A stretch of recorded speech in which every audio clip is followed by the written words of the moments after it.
Hey everyone, welcome to the quarantine cast, as I'm calling this. We're all stuck at home right now, right? Hopefully we're at home playing video games, trying to make best of the situation right now, right? So hopefully we are enjoying a lot of video games. Because let me tell you something, March has been a great month for gamers. We have Doom Eternal, which just launched. We have Animal Crossing, which just launched.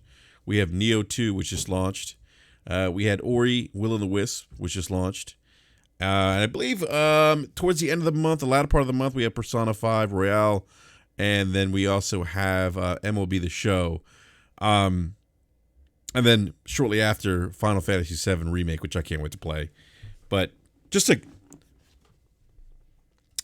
that is coming out in May. Oh, April. I think the middle of April, I thought. Or maybe it was, I don't remember, man. I don't, yeah. I really don't. But no, I hope everyone's staying safe. And I want to do this podcast, to kind of get your mind off things and dive into the Xbox Series X and PlayStation 5 specs, which we all know. We have this confirmed specs now. We have a spec sheet. Mark Cerny did his dissertation this past week. Look, Code. I felt like I was sitting in class. Like it took me back to my college years. You know what I mean?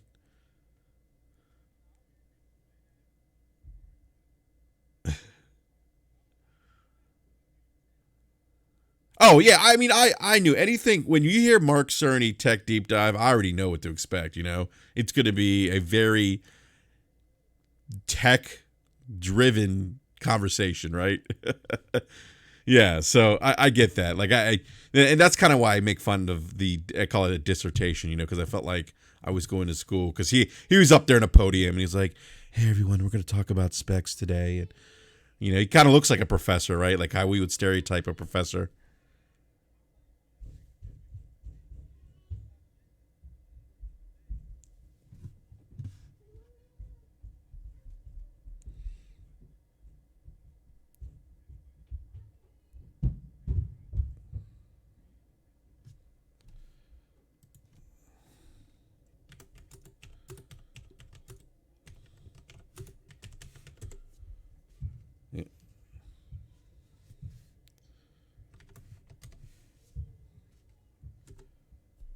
Hey, Code, hold on just a sec here. Someone's saying they can't hear you. Hold on. Let's see here. Hold on a sec here, Code. Let me just check something real quick. Give me a sec.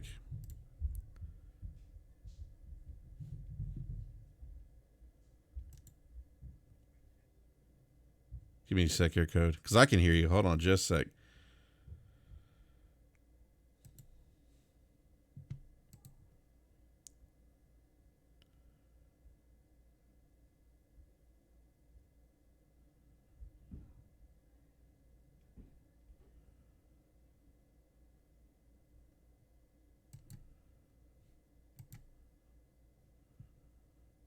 All right. Keep talking, Code, because I just changed something in Discord. Microphone check 1 2. What is this? Yeah, can you guys hear Code now? Just confirm. I had to switch something in OBS. I don't know what happened with OBS. Yeah, I heard Boom moved away from OBS to this other thing he really likes. Yeah. Okay, they can hear you now. Yeah, so I had to switch the audio. I don't know why it was deselected on OBS Streamlabs. That's really weird. Sorry about that, guys. So basically, if you didn't hear what Code was saying, Code was basically saying that he understands that PC Master Race is the best place to play and that consoles are trash. He didn't say that. He didn't say that. I said no such foolishness. I said that Cerny's talk was not really above the heads of a lot of people, especially if you are into building your own rig on PC. A lot of the PC crowd will understand exactly what he said, especially if you're focused on making sure that all your components work well together. You get maximum throughput. Like nothing he said was like so amazing that like the general gaming community couldn't keep up, especially the PC gaming community. That they probably could have done that talk for him. Yeah, but the thing is, a lot of people, at least on Twitter, at least, and I know Twitter's a small sample size, if you will.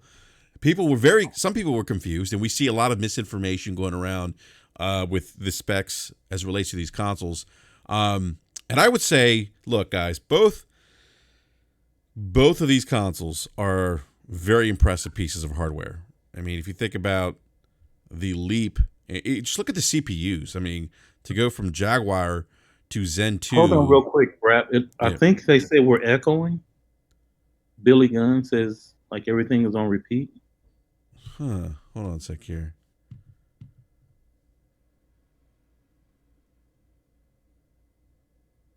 Okay, right, so Moloko, I can't pronounce that, but he said, Moloko says, I'm hearing their voices clear with no responses. Okay, cool. KO Destroy says no repeats. All right, that's what's up. Yeah, Thanks, so Sean.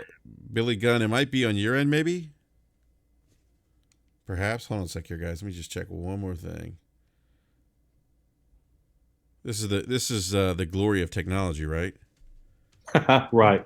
Now, see, if you was on console, you wouldn't have to deal with all this. Oh wow. Are you saying if I invited you to a party chat, did a YouTube stream Yes, for sir. PlayStation 4, we wouldn't have this That's right, issue? man. That's Yeah. exactly what I'm saying. Oh my gosh. Hold on. I'm gonna check one more thing, guys, just to make sure. I don't want every guys. So it sounds like one person. Yeah, Billy Gunn saying for him. Moloko says hi from South Africa. Hopefully you're staying safe, sir. Dietrich says we sound fine. Okay, so it sounds like it's maybe Billy Gunn's having the issue. All right. So I mean, these are very two impressive pieces of hardware. Like I said, like those Jaguar CPUs were just garbage, as they say. The CPUs. Well, I mean, now they are. Then they weren't. Yeah. Yeah. I mean, but I think I'm really impressed by the leap from the Jaguar to the current CPUs, and I'm really excited, Cole, because like remember we were talking before we went online. I was playing Resident Evil 3 demo on a PC and then downloaded it for PlayStation 4 Pro, and I was like I said, I was thinking about you because we talked a lot about optimization on consoles, and I was blown away by how good that game looked on the PlayStation 4 Pro. And well, that's because you are a PC peasant and you just can't imagine anything looking good anywhere else other than on your precious $18 billion graphics card. oh my gosh, man! I'm just kidding, of course. Not like this. Are we gonna relive this debate, man? No, man. I'm just kidding. No, But yeah, know, it man. does. I haven't played it, but I've seen on Twitter, like I've heard your personal account, and I have seen on Twitter the crowd reaction. And yeah, from what all intents and purposes, it looks great on the PS Pro. I still have to download it. I've been playing Phantasy Star Online too, so I haven't spent an ounce of my gaming time on anything other than that. But from what I hear, yeah, it's really impressive. Wait, so that beta's out, open beta now, right? Yeah, man. Your boy been leveling up like crazy. Man. And you get to keep all your stuff when it goes live. So we going all in. Me and my little crew, we all in. Oh man, I gotta download that. I gotta play that. I love Phantasy Star Online. Wow. Man, let me know when you want. I got you. Yeah, I'll let you know, man. I don't think we're. When we go offline, I gotta get your gamer tag. I don't think I have it, so we'll have to do that. Yeah, but yeah. What's up, Punk Kiddish's DMV Gaming? That's right. Man, why is Forte in the chat? Is he banned from appearing on any podcast? No, Forte's always more than welcome to join. He just says I'm tired. Oh, okay. Yeah, he was probably up to like 5 a.m. playing grinding Destiny. Yeah. Yeah. So, but Code, I gotta say, man, I'm excited. I think both these consoles look awesome. Even though Cerny lost me at times with some of the tech talk or the deep dive. Outside of that, I gotta say that I'm super excited to see what can be done with these games. But I was really hoping to leverage your expertise, Code, in terms of because you've worked on developed games before. Yes. You don't do that now. Although I had someone tell me recently, I think it was on Twitter. Well, he doesn't know the hardware. He doesn't. He didn't. He didn't engineer it or develop it or something. And I'm like, well, That's funny. yeah. I'm like, well, it's okay. And I know Yeah. some people listening to this are going to say, oh, he doesn't make games anymore. He doesn't know what he's talking about. How would you address that, by the way, Code, if someone said that to you? Well, you don't know what you're talking about because you don't make games anymore. There's a very simple answer to that. And so we'll do a experiment right now with everyone in the chat. And you, Brad. All right. So where are you at right now? I'm assuming you're at home somewhere. Like, where are you at in your house? I'm in my PC gaming room, which is amazing, I might add. Okay. Well, in your amazing PC gamer room, can you scoot over like 2 inches to the left? Wherever you are, just scoot over 2 inches to the left. All right. And now, if you and everyone in the chat from wherever they are, if they scoot over 2 inches to the left and they take a quarter and they flip that quarter in the air, can you tell me what's going to happen? Yeah, I mean, you flip the cord, it's going to land. Okay. But how do you know? Because you've done it before. But have you done it in that exact spot before? No. So how do you know that it's going to come back down in that exact spot? Because it could be something different in that spot than all the other places you tried it. And of course, it's a silly conversation because the point is we understand how gravity works. We understand the ins and outs and the physics of gravity. And so we don't have to literally go every spot on the earth throwing a quarter in the air before we know it's going to come down in this spot. Same with technology. Once you understand something, once you understand the core concepts of these things, you don't have to be in on it. I know how bits work. I know how binary works. They can't make anything new. It's going to have to match all the existing rules of physics and computer engineering. And they can get creative and come up with things in different size transistors and try to make a smaller one so they can be less expensive, so on and so forth. But the mechanics and all of the ins and outs of computer engineering and how technology works, you understand it. You just understand it. Really very simple. And I want to say something too, Yeah. because this is a tangent, but I think it's important for people to know this. So back when I first started programming, programmers, it wasn't a respected profession. And like they were basically like they just kids and you just throw them in a room, give them like Mountain Dew and Doritos and pizza, and nobody knows what they do, but eventually you'll get some working application. But they don't wear suit and ties. They're just very different from us. They weird, got this little nerdy culture. They're a bunch of introverts. And it wasn't really something that people were proud of to be a programmer. But you understood the way all the pieces fit and you did it because it was rewarding work. Somewhere along the way, our civilization started to depend on software and programming. And all of a sudden, overnight, being a developer came this really prestigious elite thing. And now everybody wants to say they're a developer, and developers are praised and they like put on the pedestal. I personally don't buy into that. I don't buy into either one. I didn't buy into it when they used to laugh at us, and I don't buy into it now that they try to make us like celebrities or something. It's not true. We're all just people trying to earn a living with the gifts that God has given us. It's just a coincidence that right now programming is really hot. And I try to take the time to explain stuff to people that misunderstand it because I used to misunderstand it. But let's be careful about elevating these people to positions of grandeur. We just all human beings. We all have strengths and weaknesses, and we all have different gifts. That's a great point, Code. I mean, a lot of these people are put on pedestals per se. Yeah. But that's an excellent point. And to that point, I want to ask you a couple questions. Well, one, have you seen the spec breakdown of the PlayStation 5 and Xbox Series X? Oh, many times, yes. Okay, so I'm going to pull that up real quick, just to pull it up here on the screen. Hold on, give me a sec here, guys, because I need a Stream Deck. That's my next investment, by the way. Is that the thing that Boom uses? I use a StreamYard. Okay. The Stream Deck's like a hardware thing that I think Elgato makes or something, where you can like press buttons and it just pulls things up. Okay. That's what's Give me a up. sec Yeah, here. you better Yeah, get on that, bro. yeah. No, oops, hold on a sec here.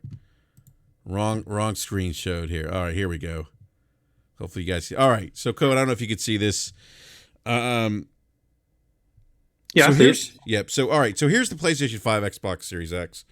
I look at these numbers, Code, and to me it's a work of beauty. Both consoles are very impressive. As somebody who games on the best gaming platform, PC. Hey Code, hey, let's let the fans know you're coming back to PC, sir. Coming back, I never left. What do you mean? No, I thought. Well, yeah, you do still game on PC then, right? Yeah, Okay. absolutely. It's just not my primary anymore. So my Yeah. primary used to be PC, and it wasn't even close. But over time, the consoles just closed the gap. They were so much better. They had so much better content. Yeah, we can discuss that. We'll get distracted.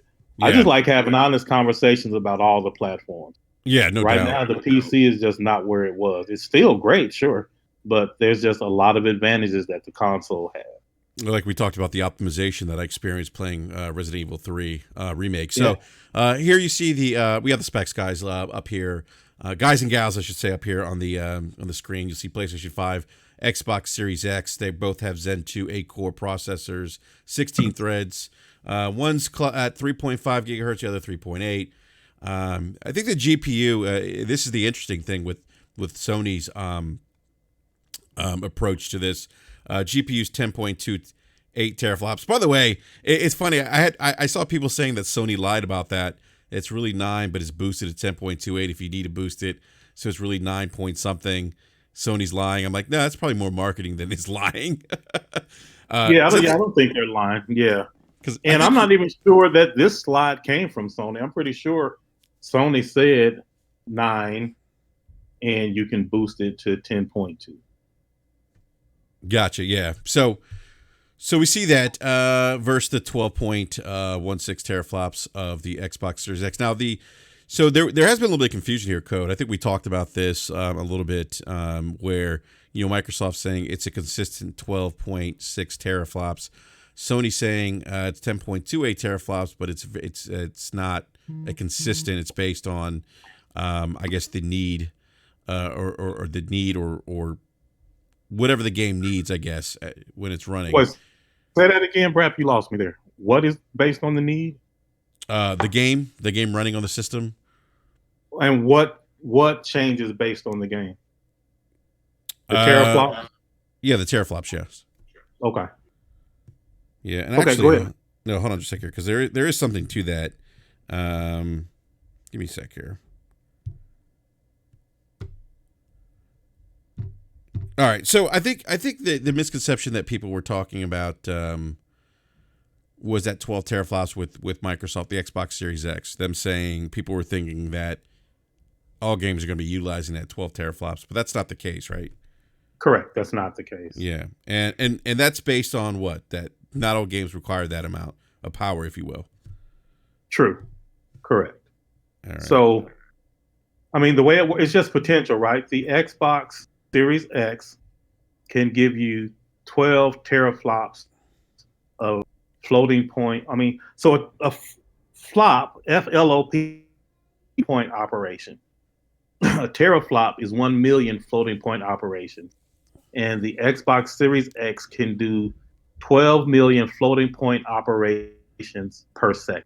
That's what that means. But again, that's still a useless term. I'll say it over and over and over. A teraflop is a useless term for a developer. It means nothing. It means nothing at all. It means zero. It is a 100% marketing term. And the reason why it means nothing, well, there are several reasons why. But one reason why it means nothing is so the way you develop games, especially 3D games, well, every game, but especially 3D games, you have to do a lot of what's called 3D. and there is a lot of linear algebra and matrices and vertexes, and there's just a ton of calculating that you have to do, and it's all math based, heavy math based. Now, I won't bore the audience with it, but it is very math based. In math, you have numbers, and you have floating point numbers, which means they have a decimal spot. So if a player moves, I don't know, 1.2 feet in the world, then the whole world and the whole thing has to be recalculated based on the player moving 1.2 feet. Because you have that point 0.2 on there, that's a floating point operation. It's 1.2. There's fixed math and fixed point, but integer math would by far be the fastest because you just deal in whole numbers 1, 2, 3, 4. There is no decimal point. There's no 1.2. It's just 1, then 2, then 3, then 4. So that is the least processor intensive because it's a lot easier to do integer math. Floating point math is by far the most difficult, but it's also the most taxing on the processor. It takes more effort for a chip to do floating point math than integer. And so the GPUs, what they do is they measure how many floating point operations you can now do in a second. But again, that's also misleading. It's going to depend on the architecture of the GPU because, for example, say you have a chip and I have a chip. And I'm gonna greatly oversimplify this just so that you can understand. If I have an operation in my chip that says aim gun, and you have an operation in your chipset that says aim gun, and we got two different chipsets. Depending on how you implemented it in yours, the developer calling that aim gun routine on your chip based on how you've done it internally may require 2,000 floating point operations. I could do that same thing, but with my raised gun function, I could require 50,000 operations to do the same thing. We'll both get them done really fast, but my same identical operation, because of the architecture of my chip, requires 5 to 10 times more floating point operations than yours. So if I'm bragging that I have 100 million floating point operations, you only have 50, but you only need 2 and I need 10,000 for every operation, your card is better than mine. My numbers are higher, but my usage is also higher. And in the world where I come from, we have this, it's not what you make, it's what you spend. And that is true of graphic cards. If me and you make the same salary, no, say you make $100,000 more than me in a year, and you buy a Benz for 50 grand, but I can hustle and get that same Benz for 20 grand. I'm living just as good as you, but I spent way less than you.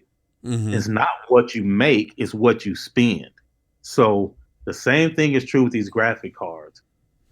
It could take less operations to achieve the same thing. And we don't know, but that's the importance of the RDNA2 architecture, because the chipset will have a set of instructions that make certain things easier. And if you can take advantage of those instructions, then you will use less flops and everything's faster.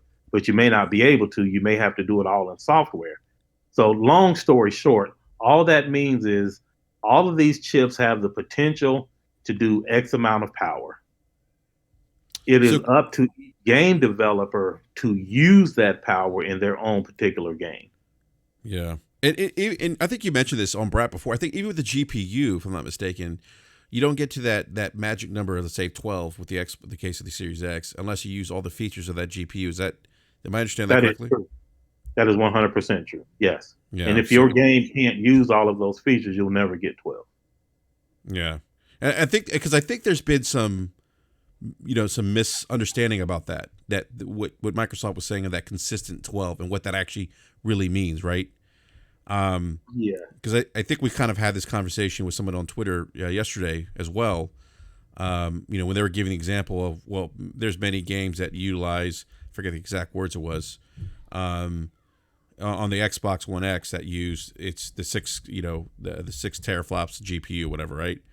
But that's not the case though, because a game like, let's say, Honey, I Shrunk the Kids, Would wouldn't probably. I'm sorry. That is not the name of that game. The name of uh, that game is Ground.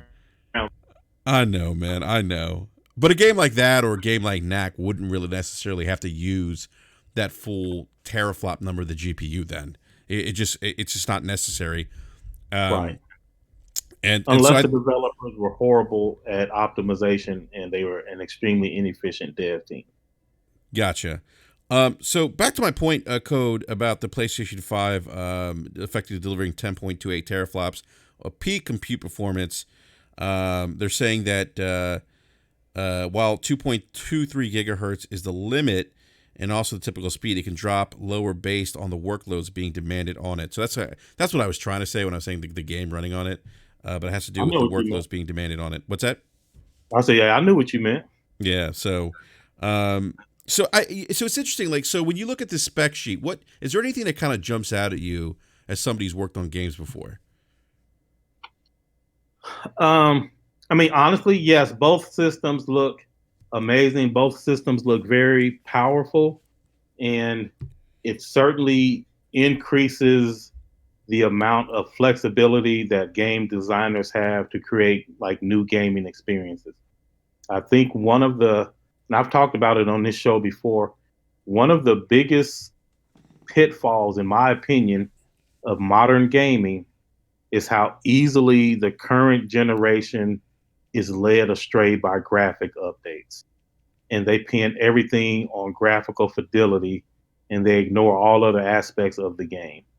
And if it's like giving them a piece of candy, if you can give them a shiny piece of candy with a bunch of graphics, they ooh and ah, and then nothing else matters. And so I think the companies realize this and they make their marketing campaigns to cater to that trend that they see in the gamers. And they talk about power and graphical potential, power, graphical potential, and that's fine. Like it is certainly a big part of gaming, but that's not the only part of gaming. And so you end up in these situations where people want to argue that we're getting these 12 teraflops for every game because in their minds, if the game isn't running at 12 teraflops, then the PlayStation could potentially beat it. And so, in no scenario where we admit that this game doesn't use all 12 teraflops. Code. So I expected this. We do have a question for you in the chat from Sam Walton says, Code, how much will the GPU and CPU benefit from the SSD speed, if any at all, if used properly? What's up, Sam? Big baller. That's a real player right there. How will the CPU, GPU benefit? Hmm. That's really a tricky question. Again, like with all of this stuff, it's going to depend on the skill of the dev team and how they decide to use it. So they're really separate things. The GPU and the CPU is its role is to render the polygons on the screen and to put textures on them and shaders of different sorts, graphical tricks, graphical effects, so that you can see the prettiest image possible. The role of the SSD is to be able to load those assets into memory as quickly as possible so that you're not waiting while the CPU and GPU draws this beautiful scene for you to look at. The faster the SSD, the more data you can load in and out of RAM, system RAM, at one time. And it basically increases your ability to swap assets in and out for the GPU and CPU to render. I hope that made sense. No, that makes perfect sense. I feel like I've experienced that a little bit as a PC gamer because I have an internal SSD, and I noticed playing games like let's say for example Gears 5, right? There was a particular scene on the I forget the level. Have you played Gears 5 Code? I don't want Only like the very beginning. So no, because we're working our way all the way. We got a friend of mine. We're working our way from to. Okay, Gears 2 up to 5, but we were gotcha. playing Final Fantasy Star Online 2. Okay, so I'm not gonna. I'm trying not to spoil too much of the game, but there's a map that you go to where there's a storm that takes place, and I can tell you that I felt like I don't know how to describe it. Like, and I don't know if it had to do with the SSD or loading up, like you said, loading up these assets, right? Mm-hmm. Um, but the from a, I guess, physics perspective, like the lightning, the wind, there was more of it on my PC than it was on the Xbox One X, and it seemed to be more frequent, if that makes sense. Yeah, and so that would be an example of them working together, right? Because your your GPU wouldn't control that. Your CPU could say, "Hey, read what system we're on, and if we're on a PC, then let's turn on these features, which might be more weather effects." And then your GPU is able to handle more of those weather effects. But at the same time, you have to be able to load those assets on from the disk to be put into RAM so that you can use it in the game. And so that would be all of them working together. Hey, we detected a PC with higher capabilities, then let's increase the amount of action that you see on the screen. Yeah, and I'm telling you, man, like it's actually game changing. Like from a visual standpoint, to see the kind of like particle effects, the storm, whatever was happening on screen. Like I was like, wow, this is more intense than it was playing it on the console. And I'm not surprised because PC and console, but Wow. that's So look here, man. So, yeah, with the SSD, your SSD will give you that. There will be those types of benefits for your SSD. But in current generation games, the biggest benefit that the SSD will give you is decreased load times. Your games will start faster, levels will start faster, there's less waiting. That is not what Sony is talking about with their next generation SSD. It goes way beyond that. And there are no examples of it being used today. Even on a trash PC, it doesn't exist. oh And wow. Okay, well that's not PC's fault. Weaker hardware holds back PC. So I'm just saying. there is no PC hardware equivalent. I take that back. That's not true. There is no affordable consumer grade PC equivalent. Not yet, anyway. So let me And go ahead. well, Go ahead. there's Go a ahead. question I wanted to Yeah. answer from Billy Gunn. He doesn't understand the RAM bandwidth, and it confuses him. And I'm trying to think up a good example. His question is, why would you need around 500 gigabytes per second if the game itself is only, say, 100 gigabytes?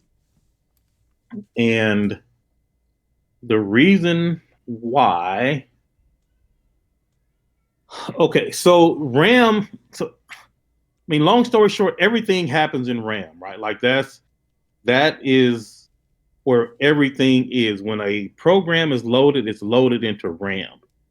And your video display, it has like a frame. So your video has like a display buffer and which is also RAM. And whatever is in that memory address is what's going to be shown on your screen. Period. So everything has to happen in RAM, all of it. So and it's not like I don't think they can do 500 gigabytes per second. I think they said like 4. But anyway, whatever it is, so what has to happen is you have 16 gigabytes of memory in both of these machines. And so your main RAM is 16 gigabytes, okay? And your game, let's say it's 100 gigabytes in size total with like assets and code that has to run. What happens is you cannot load all of the game in memory at one time because you only have 16 gigabytes of system RAM and the game is 100 gigabytes. So you load 16 gigabytes worth at a time. And not even really that because some of that's reserved for the system. I think you get like 12 operational. I don't remember, but there's a certain amount that's going to be reserved for the system and other things. So your whole game won't fit into RAM at all anyway. And the gigabytes, or it's really gigabits per second, what that is telling you is how fast the system can get data from disk into the RAM for you to be able to see it on your screen and for the software to be able to interact with whatever those assets are. And so that is the transfer speed, but it also goes the other way, because if I got 16 gigabytes of RAM and it's full, the first thing I have to do is move some stuff out of RAM. And then the speed that it takes me to do that is going to determine how long I can then take to put stuff back into RAM to replace what was there. And then that's what the loading is about. Your game is constantly loading as you move around. If you Wow. stay in one spot, you're not really doing much loading. But as Yeah. you move around in the game world, it's going to remove some assets and load more assets, and it's doing that constantly, thousands of times per second. So Code, when you said something earlier about the SSD, like what Sony's planning to do with the SSD, and please anyone in the live chat, correct me if I'm wrong here. I don't think Microsoft really has, at least I haven't read it so far, really spoken as much about the SSD as Cerny did. I think Cerny spent a good 20 minutes talking about the SSD. But what are you referring to when they're talking about doing things that haven't been done yet? And I'm paraphrasing here, but you said something to that effect. I think that there's more here than just loading with the SSD for the PlayStation 5. It is. So Billy Gunn asked the question, so the faster the SSD, the faster it can feed the RAM. That's true in theory, but not really. I mean, Brap, so you got your RAM and you got your SSD, and let's say this SSD can move at 10 gigabytes per second. But there's a controller between your SSD and your main memory. And if that controller moves at 500 gigabytes per second or gigabits per second, then even though your SSD can move at 100 gigabits per second, if the path between your SSD and your main RAM is only 50, then your SSD can only do 50 because it's going to be limited by the bandwidth. And that's the example I gave the other day. If we can drive a car 100 miles an hour and there's nobody else on the highway, then we can get our full 100 miles an hour from Philly to New York. If the highway is full, and that's what the bandwidth is, if the highway is full and I can't move freely on the highway, I'm going to be slowed down. So even Bottleneck. though I myself can run 100 miles an hour, if the path from where I'm trying to go won't let me go that fast, I can only move as fast as the path will let me. Did that make sense? Yeah, you describe your bottlenecks, right? Exactly. Yeah. Yeah, Exactly. Makes perfect sense. I mean, but I guess but in terms of so that kind of maybe goes back to what maybe Cerny was saying about the expandable storage being, they're going to allow for, M.2, NVMe SSDs, right? But he's saying don't go out and buy those just yet because we don't have any. We haven't, I guess, identified those that are compatible with the PlayStation 5's speed, right? Exactly. Right. And So and that's the other thing. They made a special controller to remove that bottleneck so that the pathway between system RAM and the SSD is just as fast as the SSD. So you get the full amount of throughput from your SSD. gotcha. Okay. So, but I Well, I guess still haven't answered your other question, though. I was gonna re-ask that question. Yeah. So because of that, because their SSD can actually move as fast as it's advertised. Now, I don't know this to be true, right? Because I don't have a dev kit, but I haven't heard any devs complaining that this isn't true. So we're just gonna take them at their word. So assuming that that is the case, what that means is they can load 6 to 8 gigabytes of data in 1 second, which hasn't been done before. Wow. Because of that, that means that they can then use the RAM and they can increase the size of the world because, like, there's a video going around Twitter. I don't know if y'all ever seen it, but the way video game works is everything that's in front of the camera, you see all textured and pretty, and everything behind the camera is a wireframe. Mm-hmm. Every single thing behind it is just all wireframe, just like primary colors, no textures, no nothing.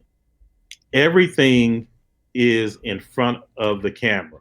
As the camera turns from left to right, what the camera, what you could see before, but you can't now, that stuff is unloaded.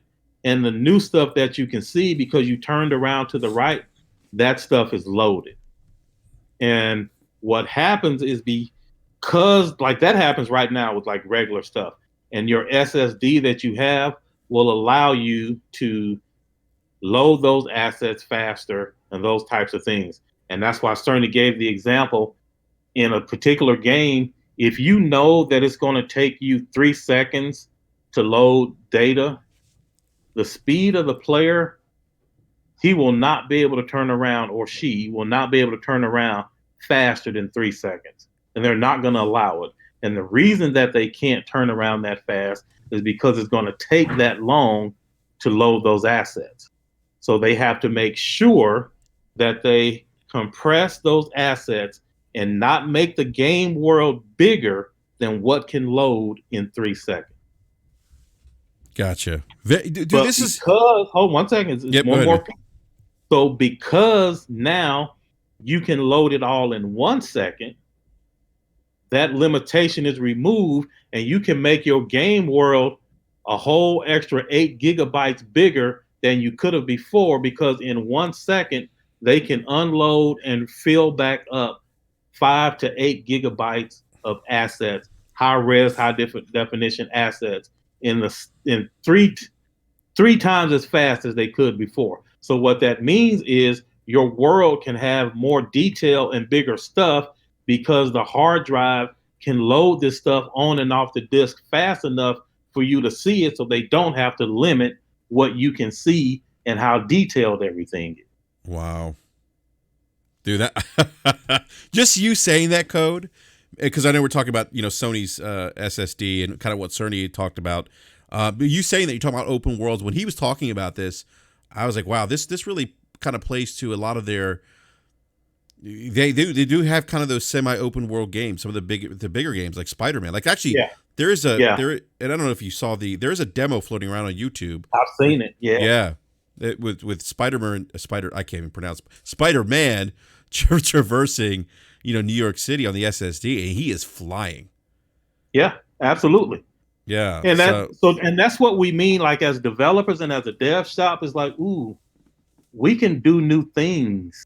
And like, I've been big on next gen gaming is not just prettier graphics. It's like whole bigger worlds, more interactive worlds, more AI. Like this is the type of stuff that I'm talking about personally when I say next gen gaming. I am ready for more than just prettier grass. I want a whole new next gen experience that I can't get right now, except for maybe on PC if Star Citizen was out or Baldur's Gate 3 comes out. I think unfortunately, I think we are probably 2-3 years away from that, getting those true next gen experiences. Because I mean, and maybe not. Maybe Sony or Microsoft, from a first party perspective, they release a game that really targets the design of game specific for the newer hardware, right? And that's where it's funny. Like we always joke about this one thing, and people say, "Oh, the Xbox One S isn't going to hold back the Xbox Series X." It is going to. Yeah, and when we had that PC console debate, which PC won, by the way, it's funny you made a point, and I was look, I agree with your point, but for the sake of entertainment, I had to try to disagree with you. Of course, yeah. But you're right. Like there isn't a game out there right now that I know of that targets the 2080 Ti specifically, and there won't be. And if developers did do that, then they could do things that these other GPUs on PCs wouldn't be able to do, right? Correct. So the idea that the Xbox One S, and I'm not trying to pick on Xbox. I know people will be like, oh, you pick on an Xbox. PlayStation 4 will hold back PlayStation 5, whatever. Let's take the names out of it. Weaker hardware from a design standpoint is going to hold back the Absolutely. PlayStation 5 and Xbox Series X because developers aren't going to be able to. That's not true. Okay, go ahead. I didn't hear what you said there. Well, it's not true with the PlayStation 5, unless you're talking about third party. Because Sony Yeah. has already gone on the record to say that they will have PS5 launch titles that will only be able to run on the PS5 that won't run on the PS4. So they've already drawn a line in the sand saying they will deliver content that is real next gen content that you need the PS5 to play it. And that's what some of the concern, because Microsoft has said all of our games will be cross gen for the next couple of years. Sony will have some cross gen, but they will also have some titles that are next gen only. Okay. Yeah, and actually, I was more speaking from the third party, perspective. Oh, sure. But no, you're absolutely right. First party, you were absolutely right. I mean, that's only been out of all the great things I think Microsoft's done with the Xbox Series X. That's my probably one complaint, that they're doing this cross generational thing where I'm like, no, you know what, just let your developers design a game that targets that hardware specifically, where they don't have to worry about the weaker specs and getting a game to run, on those other consoles. Like that's why like. Let me speak to that because I want to clear that up too. Because I haven't introduced him to you yet, but yeah, he has agreed to come on your show. A good friend of mine. He was really high up in Microsoft specifically, and I need to be really clear when I say this because he was like, "But you're forgetting one thing," and I tweeted it. If the company, and in this case Microsoft, if Microsoft is willing to spend more and put more of a bag on the game development, you can get an experience that does showcase the next gen hardware, and they will just detect what they're running on, and then they will give you the upgraded experience. We talked about it on your show. It just costs way more money, right? And you would have a separate team. Yeah, or it could be the same team, but it would be much bigger. But yes, for all intents and purposes, yes, you would have different groups of people working on the last gen versus current gen. Correct. Yeah. Okay. And so, and based on what Dude said, they will have one game, and we're thinking it's Halo Infinite because I'm pretty sure he actually said Halo Infinite. They will use Halo Infinite to showcase the potential of the next gen hardware. Woo! Every other game is going to do that thing what they call scale up and down. It's just more marketing trash, but where it scales up, yeah, or whatever. But they are going all out on Halo Infinite. So we don't have to worry about that with Halo Infinite. They are specifically targeting. That's what they said. Yes, and then we've seen reports that what they've invested $500 million in it or something. Yeah, I don't know if it's true, but I've seen that floating around. Yeah. So Microsoft too will have at least one title where they said that they will showcase the potential of the hardware. Now, it won't be maximizing the hardware because that won't happen till years from now. But they are definitely saying they will showcase the potential with at least one title. Sony, however, has said that there will be launch titles, plural, that can only be run on the PS5. And that's why people say, that's why I specifically say I'm expecting more from PlayStation in the beginning of the generation because they are ready to abandon the PS4 while Microsoft is not really ready to abandon the older consoles quite yet. Yeah, definitely. It's interesting. I really feel like we're getting similar thing. I think both these companies are doing similar things, but they're also doing very different things, right? So that no console left behind, Sony's not really doing that. Microsoft is, right? And look, you could debate to the cows come home which one's the better approach, whatever, right? I wouldn't say one is, if you like this Xbox approach, I wouldn't say that you're wrong for that because obviously there's, some people like the idea of maybe not having to upgrade to an Xbox Series X right away, right? Sure. Yeah. Me personally, I want new hardware. I want that new, like you said, new next generation experience, right? I want that. Of course. Well, why are you buying it if not? Yeah. Exactly. So, but even with the hardware, it looks like, and I said this to you before we went online, like to me, it looks like with the Xbox Series X, it looks it reminds me kind of that more of that, because you said this to me a while ago about PC. PC is like use the raw brute power of the PC to get to where it needs to be, where consoles are very more optimized, right? Yes, much more finesse. Yes. So I kind of feel like that's kind of the approach with the Series X. Like they're like the muscle car, where the PlayStation 5 is more like that high performance. You know, I heard you say Benz earlier or BMW. You know, that high end. BMW M5, right? It's more like a Tesla Model S. It's like a what? Tesla Model S. Tesla Model S. Okay. So where the Xbox Series X would be like more like that muscle car, right?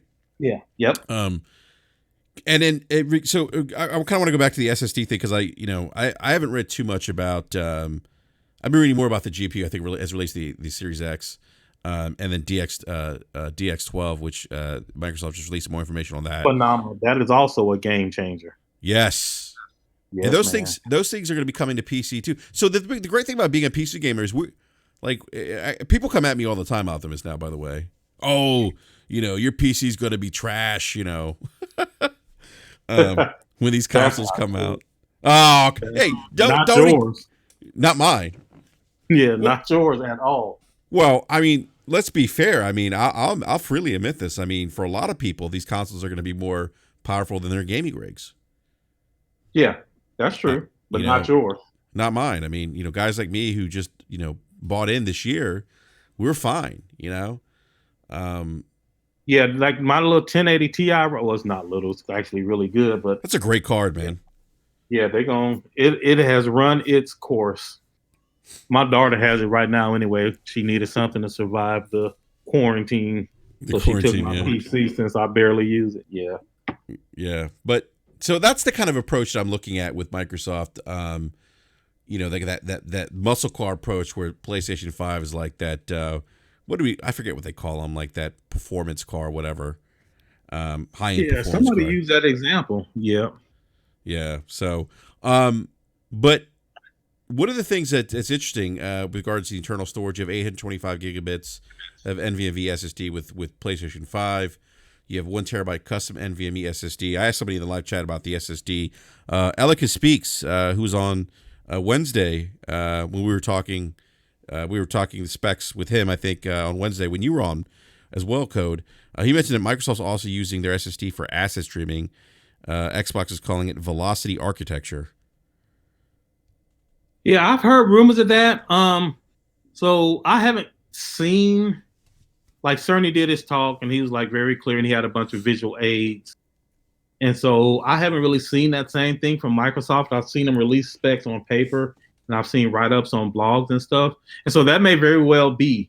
But given the speed of their SSD, I mean, they could do something similar, but not to the same degree. I have to recalculate the numbers, but I think they could do something like maybe 4 gigabytes in a second, maybe, where the PlayStation 5 can do 5 to 8. So even if they can do something like that, which I wouldn't be surprised if they could, it would be at a smaller level, and it would be just a byproduct of how fast everything is. And I think Sony specifically engineered it to be able to do that. But they also, though, on the other hand, didn't go in on as much of the GPU. So I don't really know. I'll take a look at that, though, and maybe speak to it at a later date. Okay. Let me ask you, Code. If you look at the spec sheet here, you see memory bandwidth, 448 gigabytes for PlayStation 5. Then you have Xbox Series X, 10 gigabytes at 560 gigabytes, and then 6 gigabytes at 336 gigabytes. Uh-huh. So, I guess in layman terms, what does that mean per se for these consoles? Well, so each one of them has 16 gigabytes of RAM, right? Yes. And the one for the PlayStation is saying that you can load 444 gigabytes per second. And then go ahead. I was just saying, the Xbox Series X is saying 10 gigabytes at 560 gigabytes, and then they're saying the first. So once you got, so the first gigabyte is the first 10 gigabytes. So once you can fill up the first 10 gigabytes at 560 gigabytes per second. Once that first 10 is filled, you can fill up the other 6 at 336 gigabytes per second. Okay, gotcha. Okay. Let me ask you, from a developing standpoint, you're making a game, right? Uh-huh. How big is this for game developers to have this level of bandwidth? Oh, it's huge. It's man, I wish I could think of a good analogy, but it is, let's just say that say your eyes, and your eyes can see the world around you. But the way that your eyes work is you get a signal from your brain, and your brain sends stuff to your eyes, and then your eyes can process the information around you. But if your brain can only send a signal of, I don't know, 10 watts, let's just say, then you can see like 5 feet in front of you. And as you move around, you can always see 5 feet in front of you. And then one day, somebody decides that your brain can now send 200,000 watts per second to your eyes, and your eyes now can see miles and miles ahead, to the side, everything, and you could never see it before. And what it has done is it has opened your ability to see things and to experience things with your eyes that you never would have been able to imagine before, because the connection between your brain and your eyes just wouldn't allow the Gotcha. so and it's very similar to the streaming thing, because of how fast they can move data in and out of the system RAM, because again, everything has to be in the system RAM. Like that's what it is. And I'm not sure if these stats are accurate. I have to go independently verify the stats on this thing. But basically, what it means is, again, they can move data in and out of RAM so fast that they can do more stuff, because they don't have to worry that they've overloaded the RAM and it's going to be too slow to take this out and to put more RAM in. And so it gives them the ability to use all of that processing power to their advantage, and ultimately to the gamer's advantage, because they don't have to worry about either reducing the resolution of the asset so that it unloads and loads faster, or we can have higher resolution, but we got to do less of it. So it's like those types of things. All of those little trade-offs go away. Gotcha. You know what I thought? That's actually that's a great analogy, by the way, with the eyes. Made sense. It made perfect sense. Let me ask you something, because with the IO throughput, right? Yeah. That's basically like, I guess, what is it? The transfer rate or frequency, like how fast you transfer data between devices, right? Well, just between components in the system. Yeah. Yeah. So like you see, looks like Sony looks like they went. Well, it does look like they went with a 5.5 raw versus 2.4 raw for the Xbox Series X. They and an 8.9 compressed versus Xbox Series 8, Xbox Series X. I hate that name, by the way. Serious X, man. Yeah, I Forte hate has yeah spoken. I call it Forte. that all the time now. Serious X. Yeah, I know. 4.8 compressed. So what is that like when you compare those consoles, that spec? Like, what does that mean? Like, what does that mean that PlayStation 5 in that regard can move data faster? And what does that mean for game development?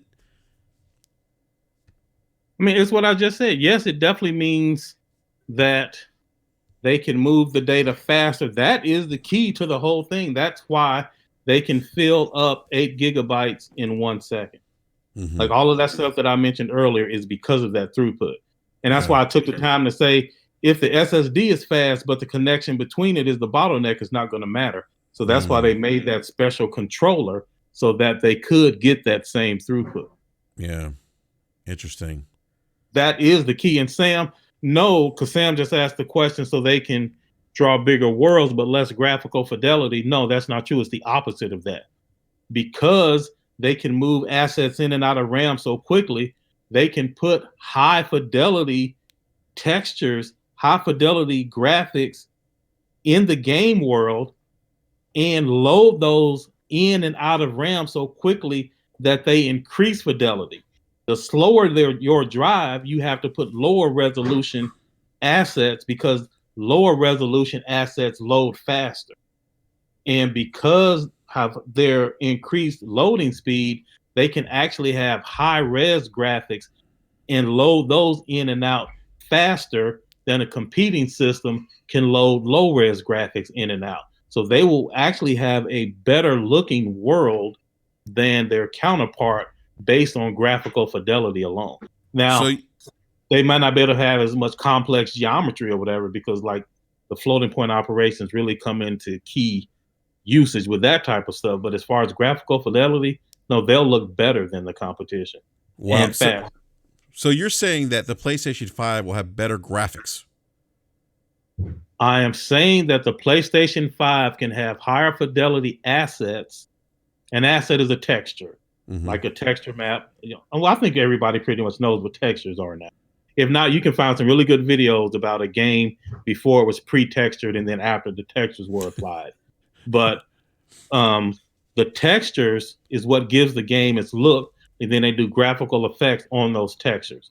Mm-hmm. What I'm saying is that for the exact same world on a PlayStation 5, that world will have higher quality graphics because the assets can look better, be higher fidelity, higher resolution, and they can still load those higher versions of those assets faster than the competition can load lesser versions of those graphics Wow. because the drive is faster. Like that's the point is it used to take us 3 seconds to load graphic fidelity of 10, and now we can load graphic fidelity of 100 in 1 second.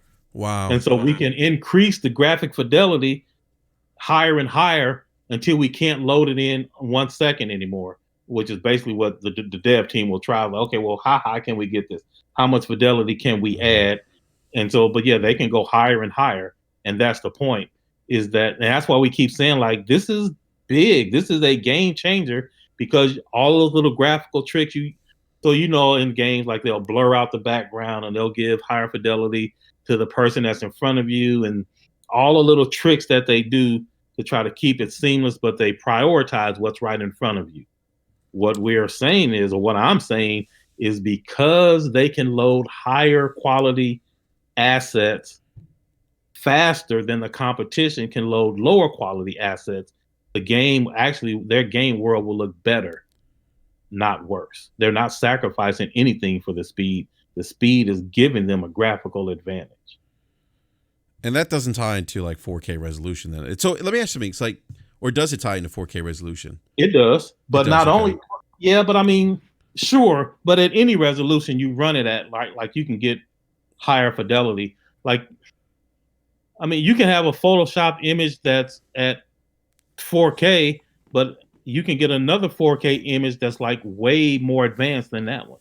It's just, but the bigger the image and the more colors and stuff in the image, the bigger that palette, the bigger it's going to be. You can go on Photoshop right now. You can turn on all the stuff and you can save the file. It's going to be bigger than one if you reduce it to like a GIF and try to use some algorithm to remove colors so that the colors are similar. I mean, all the regular stuff, right? Like the higher quality the resulting image, the bigger it's going to be on disc. Gotcha. So, I mean, it sounds like then Sony's approach here then is just, like increasing how good these games look as opposed to maybe we want 4K 60 frames. Like I've heard that marketing speak from Microsoft. Or are they both? I mean, obviously the Series X is going to have better graphics. Different things. It'll still have, right. Because the 4K 60 frames is your ability to render all of the polygons with all of its textures. Let me ask you something. So this is, at least in my estimation, this got seems a super chat out there too, buddy. Yep. Yeah, I just saw it. Okay. And I'll get to it here in just a sec. It seems to me, again, I've never made a game code or Optimus. I've just that's not, Enrique doesn't develop games. Just not my thing, right? Sure. But a lot of this fascinates me. I guess on paper though, if you're looking at that throughput though, this is potentially an advantage for PlayStation, right? Having that higher throughput. Advantage for PlayStation. I wouldn't say that. I mean, it just depends. What I would say is that if I were on a dev team designing a game with an SSD of this magnitude with a controller that would guarantee that type of throughput, I would be excited about what we can accomplish.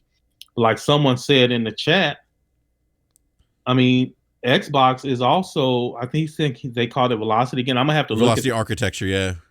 Yeah, like I'm gonna have to look and see what that is, but they can probably do something similar. Yeah. It's just not as big, not as much. I have a question. Forte, what's up, man? How are Forte? you guys? I was listening to this conversation. Now it's like, you know what? Let me come ask a question because Cole just said something that interesting. You know, Enrique, you always talk about muddy, right? So Cole, are you basically saying that Xbox is gonna have the 4K variant of muddy textures compared to the PS5? Is that what you're telling us? Cole, boy. let the Xbox fans down lightly. Tell me that you are not saying that compared to PS5, the Xbox fan base may be looking at 4K muddy textures in the PlayStation. 4K. No such foolishness. That's not what he's saying. Tell me that's not what you're saying, bro. There is no such thing as a 4K muddy texture, but I get the point you're making, and it's pretty funny. It is funny because that's the first thing I thought of when I said Enrique up here talking about muddy textures. That's Enrique's mud. Yeah, he the one who loved that muddy textures line. Yeah, no, that's not. But this is fascinating to get your perspective on this. I do need to pay the bill. You're funny, Forte. That. Hey man, I just got to lighten it up, and sit here and listen to this. I got to come and bring some excitement to it. Forte's like, I'm listening to a Cerny dissertation right now. Trying to raise the bar of this great show y'all put on there. Thank you, sir. Thank you. I got to pay the bills here. I want to go do Cepha Poetic X Initiative with the $1.99 super chat. Thank you, sir. Says, could you speak on the 2 ray tracing options for these consoles? Ooh, that's tough. I can, to be sure, but if I do, it's really gonna be like a Cerny dissertation. We don't want that. We don't want that. It's difficult to talk about that in a way because Lord Cognito sent me a DM and he was asking me some questions. Here, I'm gonna read to you what he said. So I tried to explain it to him in as short as I could, and he responded. He says, "Cog's out there trying to console war, man." No, he's not. He called. No, I know. He says, "I appreciate the in-depth nature of the T-flop answer." What else? Was that answer? Well, I'm not gonna put the rest that he put, but yeah, but basically he was like, "Dude, that's too much. I ain't asked for all." I'm about to say, did you give him a paragraph, sir? Oh, it was like 4 paragraphs. You know, Cognito checked out about halfway through that. 3, 4, 5. It's like 6 paragraphs. So long story short, I will try to summarize it based on the way that I think that Cog wanted me to summarize it, and it's quite simply, there is no relation to teraflops and ray tracing. It's just, it doesn't exist. Again, that's another marketing term.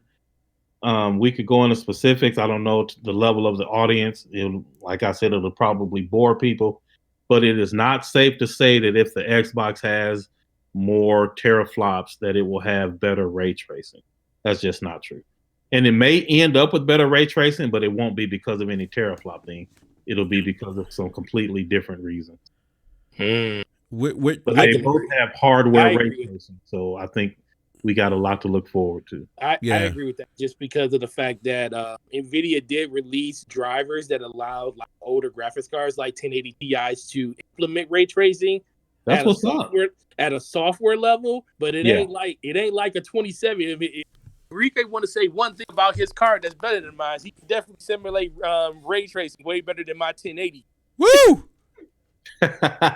Yeah, my 1080 technically doesn't have it, so yeah, it doesn't. Right. They're simulating it that way, so that's why I say. And my card has way more T-flops than his, so it definitely got nothing to do with that. It doesn't. I mean, that's a good point. And also, and that's why you talk about hardware, software, y'all, really quick. In software, you can pretty much do anything. Like it might be slow, but you can do it. Ray tracing is a software algorithm, and it gives you the lighting effects or sound, like whatever you want to use it for. Like it works, and it works great. But it is computationally extensive. It takes a lot of math to do ray tracing. And so we can do it with an algorithm easily enough, or it is better if the card manufacturers like say, hey, we're going to take this out of a software algorithm and we'll dedicate resources in the card itself to do this for you. So all that math that you was computing to do this, we'll offload it to the card. We'll have a special set of transistors in here to handle all of that stuff. So now you get that power back to focus on something else, and we'll let the card do it. And that's the advantage of having things in hardware versus software, because it's much faster when the hardware can do it. Like that example I gave earlier, Brad, where in software it could take 15,000 teraflops, but if you put it in the card, it could just take 10. Right, and yeah, and that's the metal. Wow. Yep, and that's why when I looked at that, that's why like you equate it to like and stuff. That's why the compute units are so much higher clock on the 2080s and 70s, because that's baked to the hardware itself. Because people are always wondering, why aren't these clocked higher than they are for like the 1070, 1080?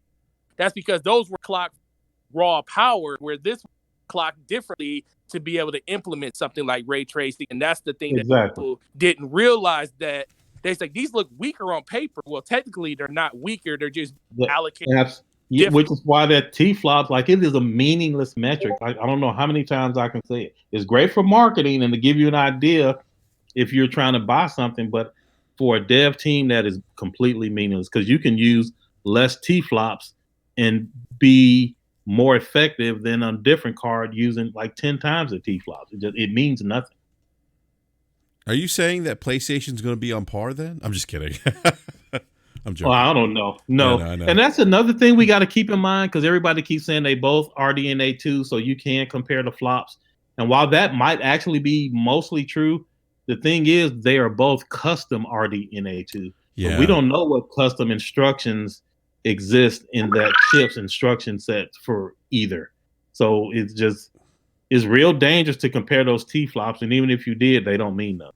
Yeah, that's a great point. I was joking, by the way, about the PlayStation thing. Oh, of course. Because I know people are the battle's waging right now of, who's more powerful. I mean, look, on paper, I don't think anyone's got to look. Xbox Series X, definitely the more powerful console from what I'm seeing on paper. PlayStation 5, it's great. I mean, they're both great consoles, right? I mean, I can't wait to. Yeah, on paper, like you said, yeah. Yeah, I can't wait to see how developers use the horsepower, the hardware of these consoles. I have a couple questions for you, Code. Elika Speaks has a question. Says, I think this goes back to what you were talking about in terms of the textures. Okay. He was saying, is this relevant to any other kind of game other than an open world game? Would a fighting game require this asset streaming?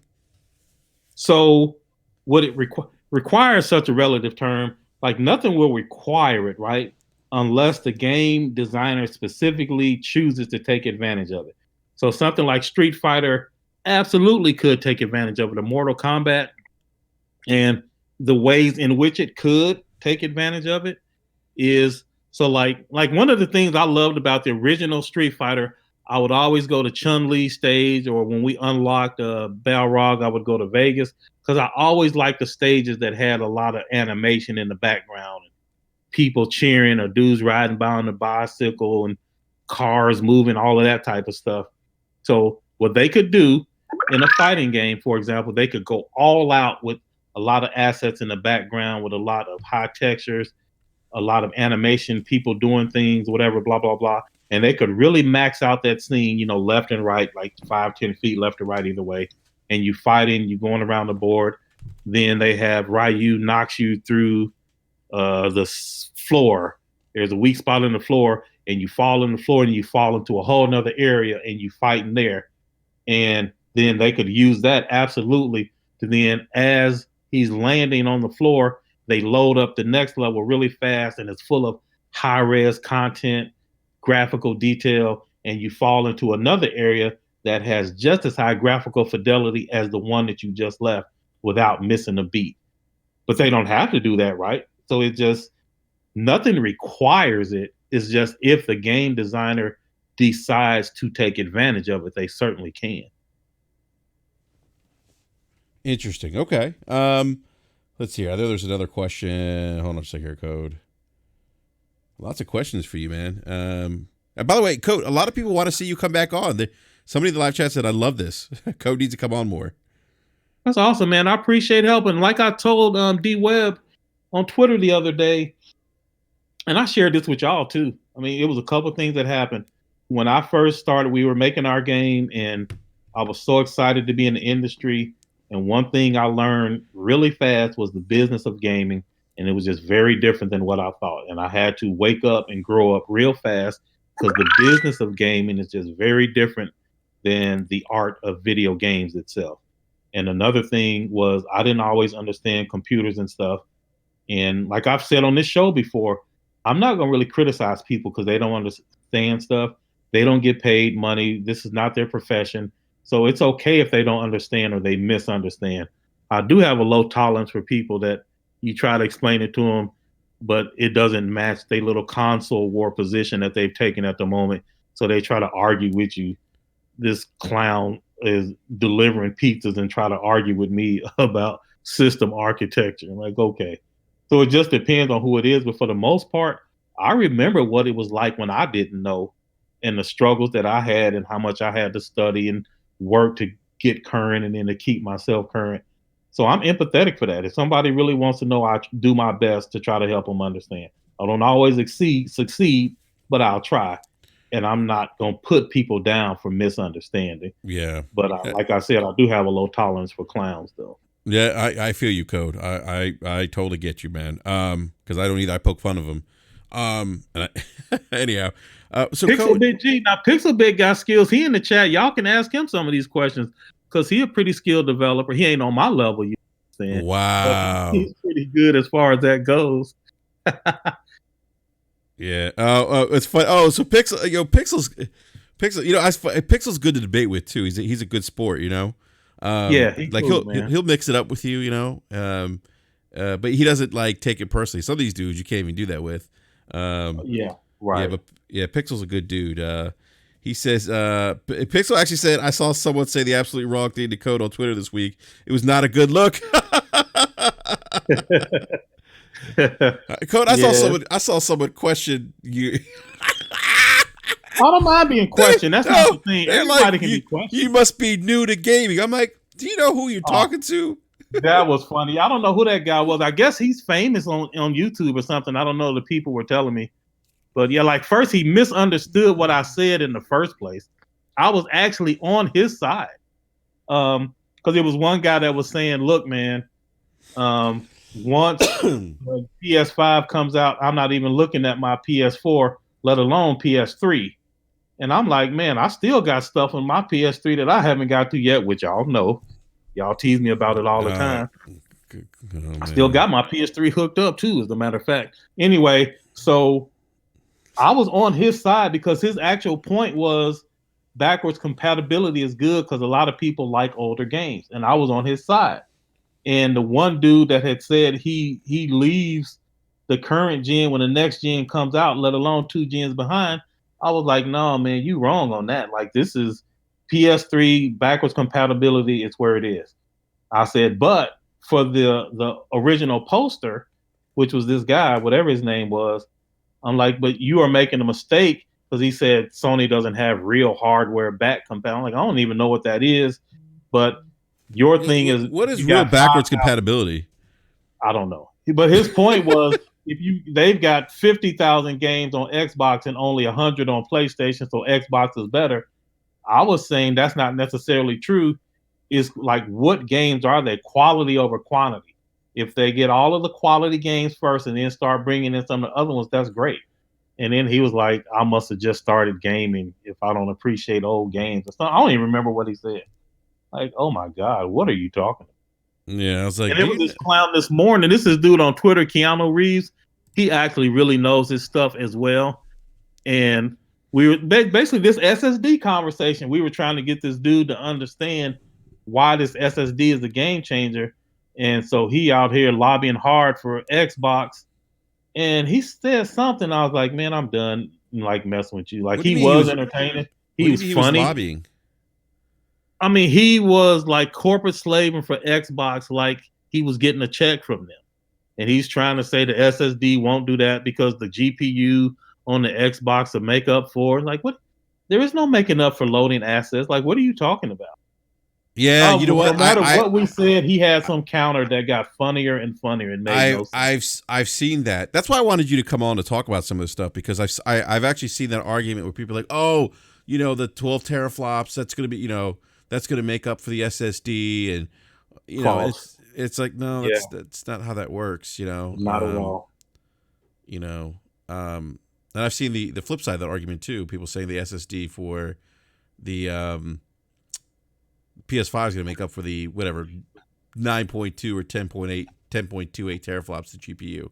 So it's yeah, and it's just like I would love a conversation without teraflops. If you want to have a meaningful conversation about game development, teraflops is just not going to enter into it. Yeah. Let me ask you, is there a massive power advantage that the Xbox Series X has over PS5? Because that's something I see too. I've heard from someone I know that is with a group that is working on PS5, and the feedback that I've had from that person is it's closer than what people realize. So first, before I can respond to that, like I asked you in the DM, like, what do you mean by power? Because that is. Sorry, what's that? I couldn't hear you. Code.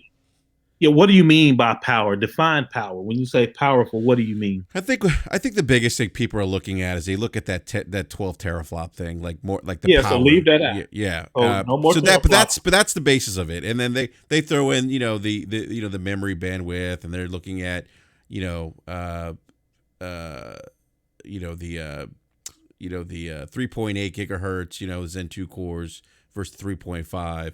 But I think the 52 CUs at 1.825. So people look at that, they're like, oh, it's vastly more powerful. But I haven't heard a developer say that to me. The one particular individual I mentioned, pretty close to the situation, is like, no, they're both very impressive pieces of hardware. It's closer than what people realize, and that's kind of what Sony's NDA, by the way, apparently is no joke. Yeah, man, I did some work for them before. On a consulting basis, and that NDA is no joke. I'm serious. Yeah. And this individual is saying things in a way that are he's like speaking in code, right? Yeah. I mean, because they take it very seriously, man. Yeah, and yeah, it's like I can't, and then it's like I can't say anything else. NDA, and so. But let me answer your question, because you said which is more powerful.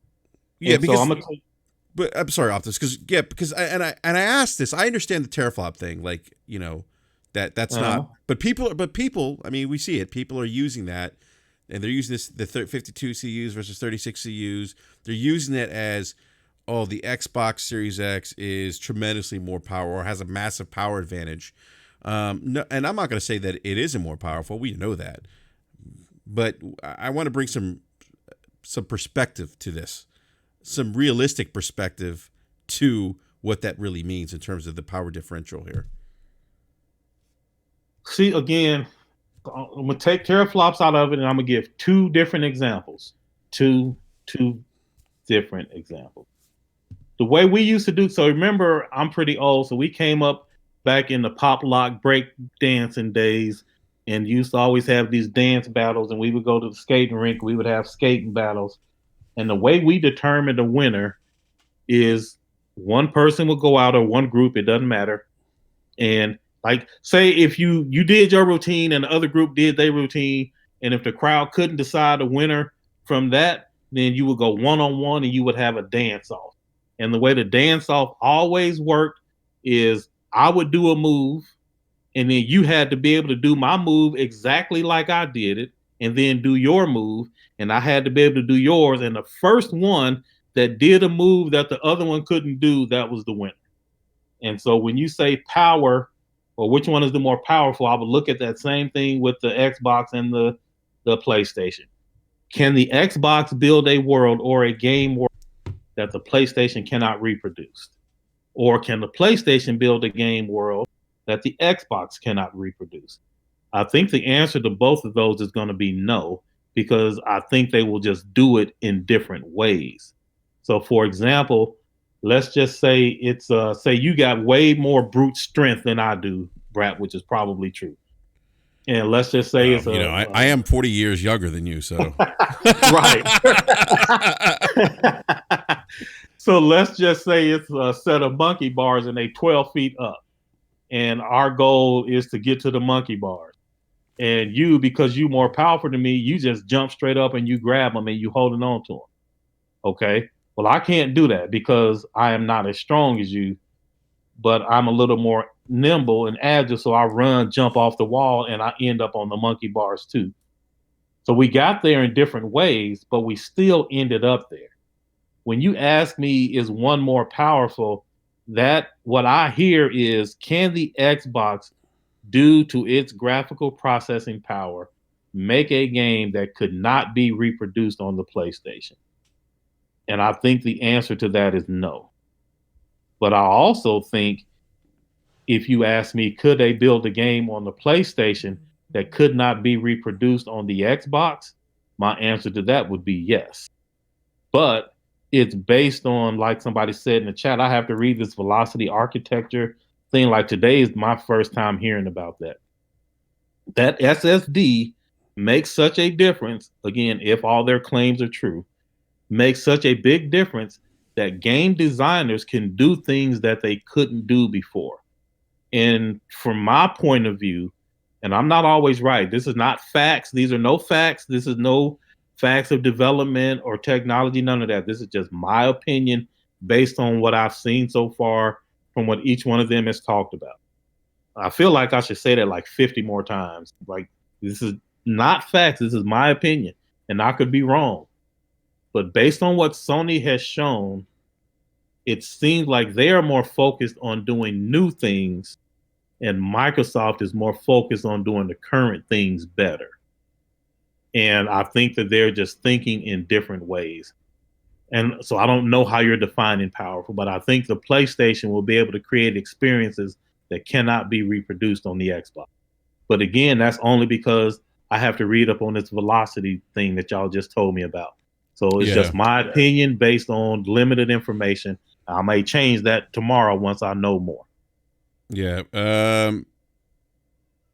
I say it's funny, Code. People do have a couple questions for you regarding. Actually, Pixel BG wanted to know your opinion on Velocity Engine, but I think that's something you said you need to go back and read up on, right? Yeah, I need to. Right. Yeah. I'm just now hearing about it. Yeah, and then when we were talking about Power Pixel BG, you said the difference is like a 2070 to 2080, so barely a difference, I think. Let's see here. I think Optus. I think you answered what Billy Gunn's question was. The question would be the difference between Xbox Series X and PS5 with a AAA game. How would the extra GPU power for Xbox Series X translate? You mean like for multiplat? So now that's a little different. So like if you look at the current way of doing things, and Brett, we talked about this. We both have a PS Pro and the Xbox One X. Yes. And in the beginning, I would always buy a copy of the multiplat for each system because I wanted to see for myself which one looked the best. And I'm not going to lie, the Xbox One X did look better, but it was marginally better. Like it wasn't just leaps and bounds beyond. But of course, like I invested in a really good TV and AVR and a bunch of other stuff. So I wanted to play everything at like maximum fidelity. But then there are some games like Red Dead Redemption 2, Assassin's Creed Odyssey, and Origins that when I looked at those on the X versus the PlayStation, you really could see a difference. And I mean, it wasn't just like baby steps. It was like fantastic, way better on the One X. But that's because that particular developer chose to take advantage of the extra potential that was on the One X. So how do I think third parties will respond? I don't know. Some third parties may think it's in their best interest to spend the extra resources to optimize for each system to get the best out of both. I don't know. I have no idea how that's going to work out. But I do know that I think it's unlikely that a third party will take full advantage of the SSD on PlayStation because they'll have to redesign the game on the Xbox. And I doubt that they'll want to go through that. But I don't know. I don't know these people's pockets and what they're willing to spend or what's important to them. That's my opinion. Yeah, that's interesting. So we might see third parties not even taking advantage of that. Like that's what I would highly doubt that a lot of third parties would, because it's just too different. Again, all of this with a grain of salt, because I got to go read this Velocity thing, but I haven't seen them advertise any numbers like that PlayStation. Yeah, I don't think Microsoft's part right now. Yeah, what's the uncompressed? What's the compressed? Yeah, so they are right. So they are half as fast. If your chart is correct, they are half as fast compressed.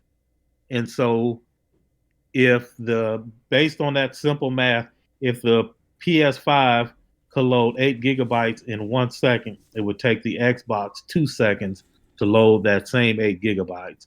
And a 2 second to 1 second difference in a video game is like infinity. It's night and day. That's really? Too slow. It's twice. So if you playing Street Fighter and you press the button and it takes 2 seconds for you to respond versus one, like, which is worse? Yeah, the 2 seconds like that, input. Yeah, 2 seconds. Like, and it's not like a small difference. That extra 1 second is way worse than one. Like, and it's not like, well, it's only 1 second more. That is a really big deal. Yeah, interesting. Elika Speaks says I'm hearing Microsoft's compression tech is ahead of Sony. I think people are jumping the gun. Compression. What they said they were using that, Kraken? I've actually used that before myself. It's impressive, man. But I don't know what Microsoft has, so I can't speak to it. But the decompression will definitely matter. Elika Speaks also says the problem is Sony's clocks run on variable frequency, and BRAP is not addressing that. DF is saying Sony will have to choose. They cannot run both CPU and GPU at max clocks. That's true, but they probably won't need to. Right. Let's see here. Z Black Rider says, amazing we've managed to play games at all. Right? That's actually a great comment. That's hilarious. Right. Yeah. Pixel BG says, even with the DX Ultimate announcements, ? He says MS is using Zlib? Zlib. Thank you, Code. You're welcome. That's a compression technology. You know what we mean when we say compression, right? Man, I have no idea. It's like, you've seen WinZip, right? Like you. Oh, yeah, you're yeah. Yeah, you're just making it small. Yeah, that's all they're saying. Smaller. Okay. Yeah. You're making that file. Yeah. Okay. Yeah. So if you compress it, you can fit this much on there. So they're saying this is how much you can move compressed versus uncompressed. Yeah. And that's why the other guy said that the compression technology matters. It's true, because once you've loaded it, now you've got to decompress it into RAM. Yeah. Yeah. All right. I don't see. I want to make sure I got through these questions. There's a lot of questions here, man. Sure. How come Forte ain't doing nothing? He went on mute. He can answer. He's because Forte's playing Destiny right now. He probably is. Either that or he's at work. Oh man, let's talk to him about that GameStop situation. Because where I'm at, I'm in Illinois, and they just did a mandatory shutdown. Non-essential business must close. It must cease. They said everybody's supposed to stay at home. Unless it's essential business like going to the bank or to the doctor or like shopping. I don't even want to go to the doctors, man. Yeah. So it's like we on shutdown. School's closed until next month.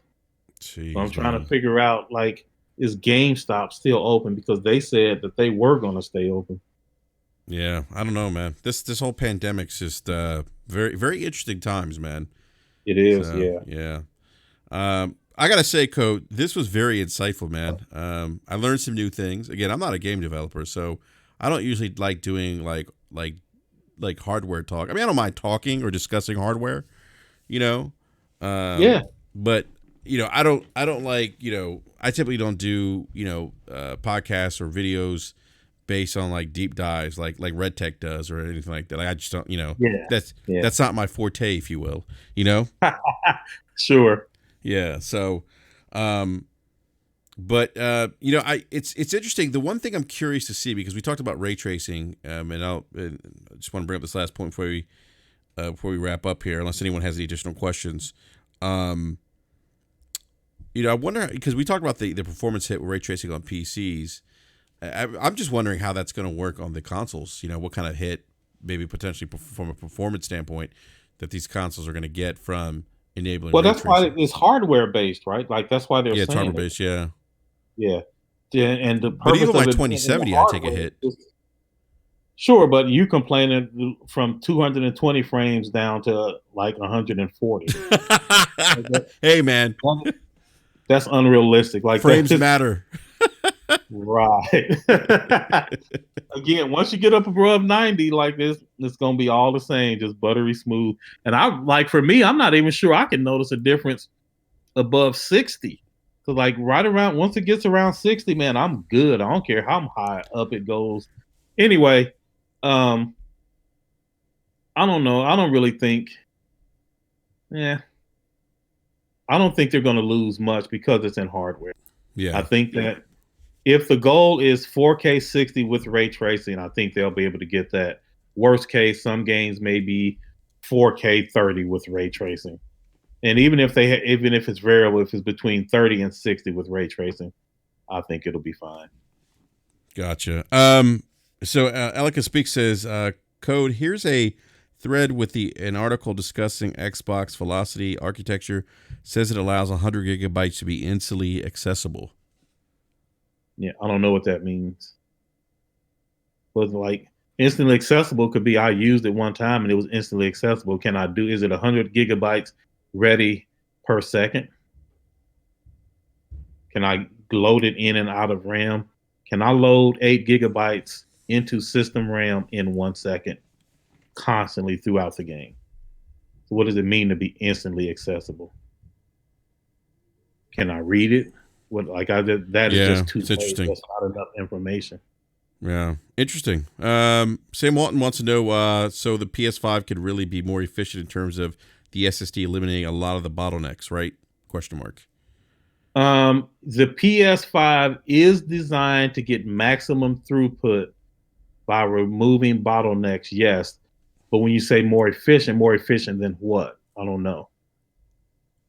But yes, it is designed to get the maximum throughput. And Billy Gunn, yes, I'm going to play Half-Life Alyx, but I'm waiting for the 3080 Ti to be announced. Me and Brap are going to build us some new rigs, and we're going to get the new Valve VR, and we're going to play it. Absolutely. That is definitely on my roadmap, but I'm just waiting for the announcement. Yeah. Unless Big Navi is incredible. I don't know. I'm going to see what Big Navi is talking about, but more than likely, I'll go with the 3080 Ti. I hope Big Navi is incredible because NVIDIA needs some competition on those high tier cards. Man. They really do. Competition is good for the consumer, man. Yeah, because I mean, I'm not trying to pay Microsoft to die or they want Sony to die. No, you don't. No, you don't want that. Trust me, you don't want that. I lived through. Well, I can't say that. There's always been competition in the console space. I was gonna say the Atari 2600 and ET dropping, but most people don't remember that game. That game was terrible.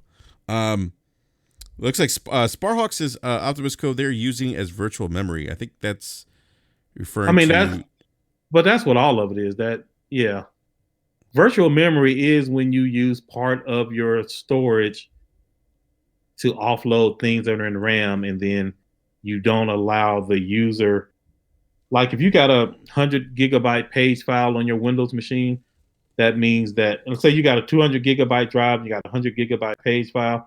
That just means that your drive, you can only save 100 gigabytes worth of stuff on it because 100 gigabytes of it is reserved for things moving in and out of RAM. But that has nothing to do with the speed at which that can happen. So, Ellicus speaks. He says, I guess he's responding to your question. He's quoting what Andrew Gusson said from Microsoft. Our second component is a high-speed hardware decompression block that can deliver over 6 gigabytes a second. He then says this is a dedicated silicon block that offloads decompression work from the CPU and is matched to the SSD, so that decompression is never a bottleneck. The decompression hardware supports zlib for general data and a new compression system called was it Backpack that is tailored to the GPU textures that typically comprise the vast majority of a game package size. Yeah, so given that, then if that is the crux of it, then that thing that you have on the screen where it has the IO throughput,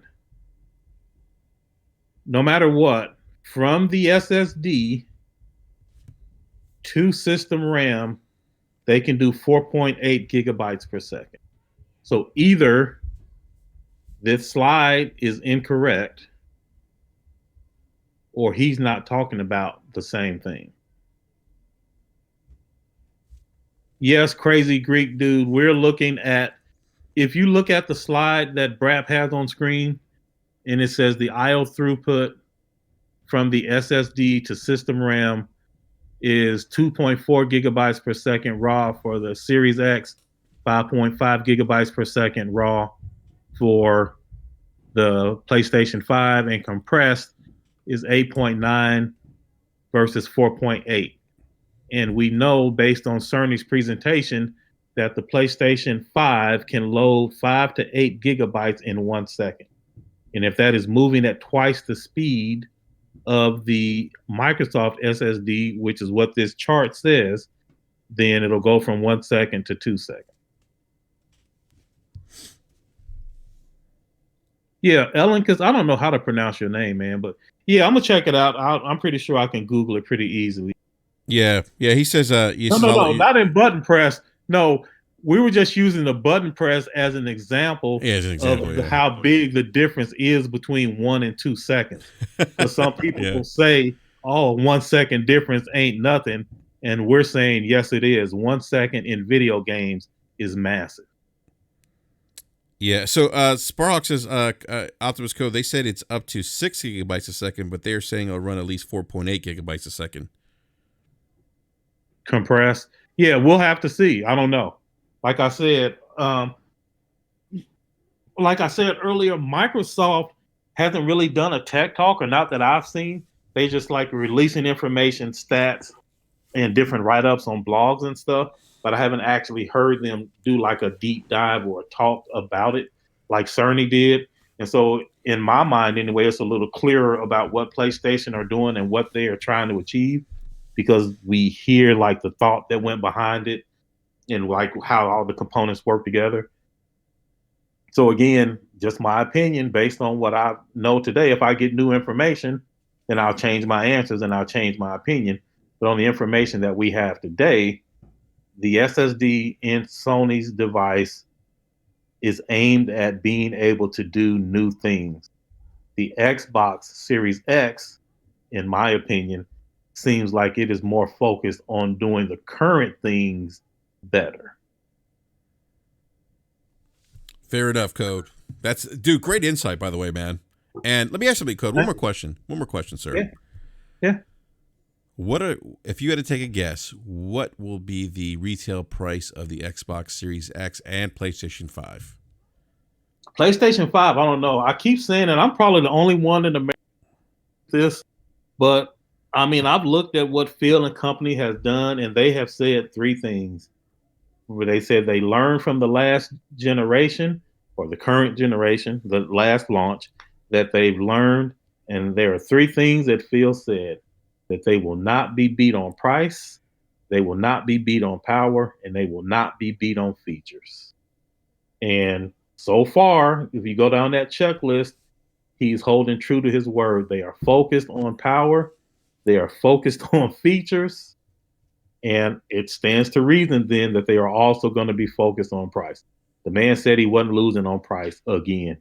So based on that and that alone, I expect. So if Sony reveals first, I think Microsoft will match whatever Sony does. I think that's what I honestly think. But given that Microsoft reveals first, I think they'll go at $399, and I think they'll make it so that there's no way that Sony can possibly undercut them on price, because I think that man is serious when he said they're not going to lose on price. Yeah, I'm going to go. I think that they're not losing on price. I think that ties into, and we're hearing some more details about this now. Some rumors. I think there's a benchmark recently done or something with regards to the what will be the Xbox One Series S. I could see them doing that, and that being the entry point at a much cheaper price point for Microsoft. So again, keep in mind, Brap. I know I interrupted and it was rude. Keep in mind, he learned from the last launch. What you're talking about is not the launch of the Series X. Last launch, they were $100 more. Yeah. He said he's learned. I mean, people keep saying it, but based on what the man said, I don't see them being $100 higher than a competitor again. He said he learned his lesson from that. Given that, then all these prices with $100 between the two, that is an exact replica of what happened last time. And he said that they learned and they're not doing that again. But I mean, that's if you believe what he says. I do. I'll believe him.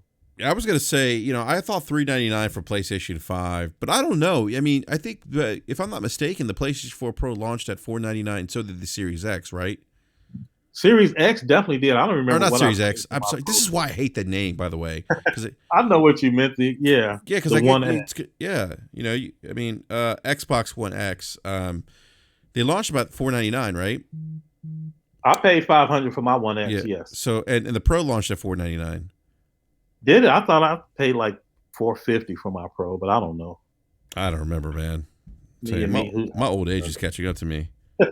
Right. And I've also meant like we have I have a PS4 Pro dedicated only to VR because I bought the VR when it first came out, so I don't have the pass through. It's got all those cables and I don't want to hook it up and take it loose every time. And I bought another one just for like playing. Like I really don't remember what I paid for them at all. So the PS. Let's see here. Hold on a sec here. I'm trying to look at the launch. The Pro was $399. So the Pro was $400. Yeah, I don't know, man. I'm thinking $399 Sony. I know what you said about Phil, but I think maybe they launch a Series S too. I don't know, man. I'm gonna go $399. Wait, you're saying that they're going to launch a system that they haven't announced? I think it's possible.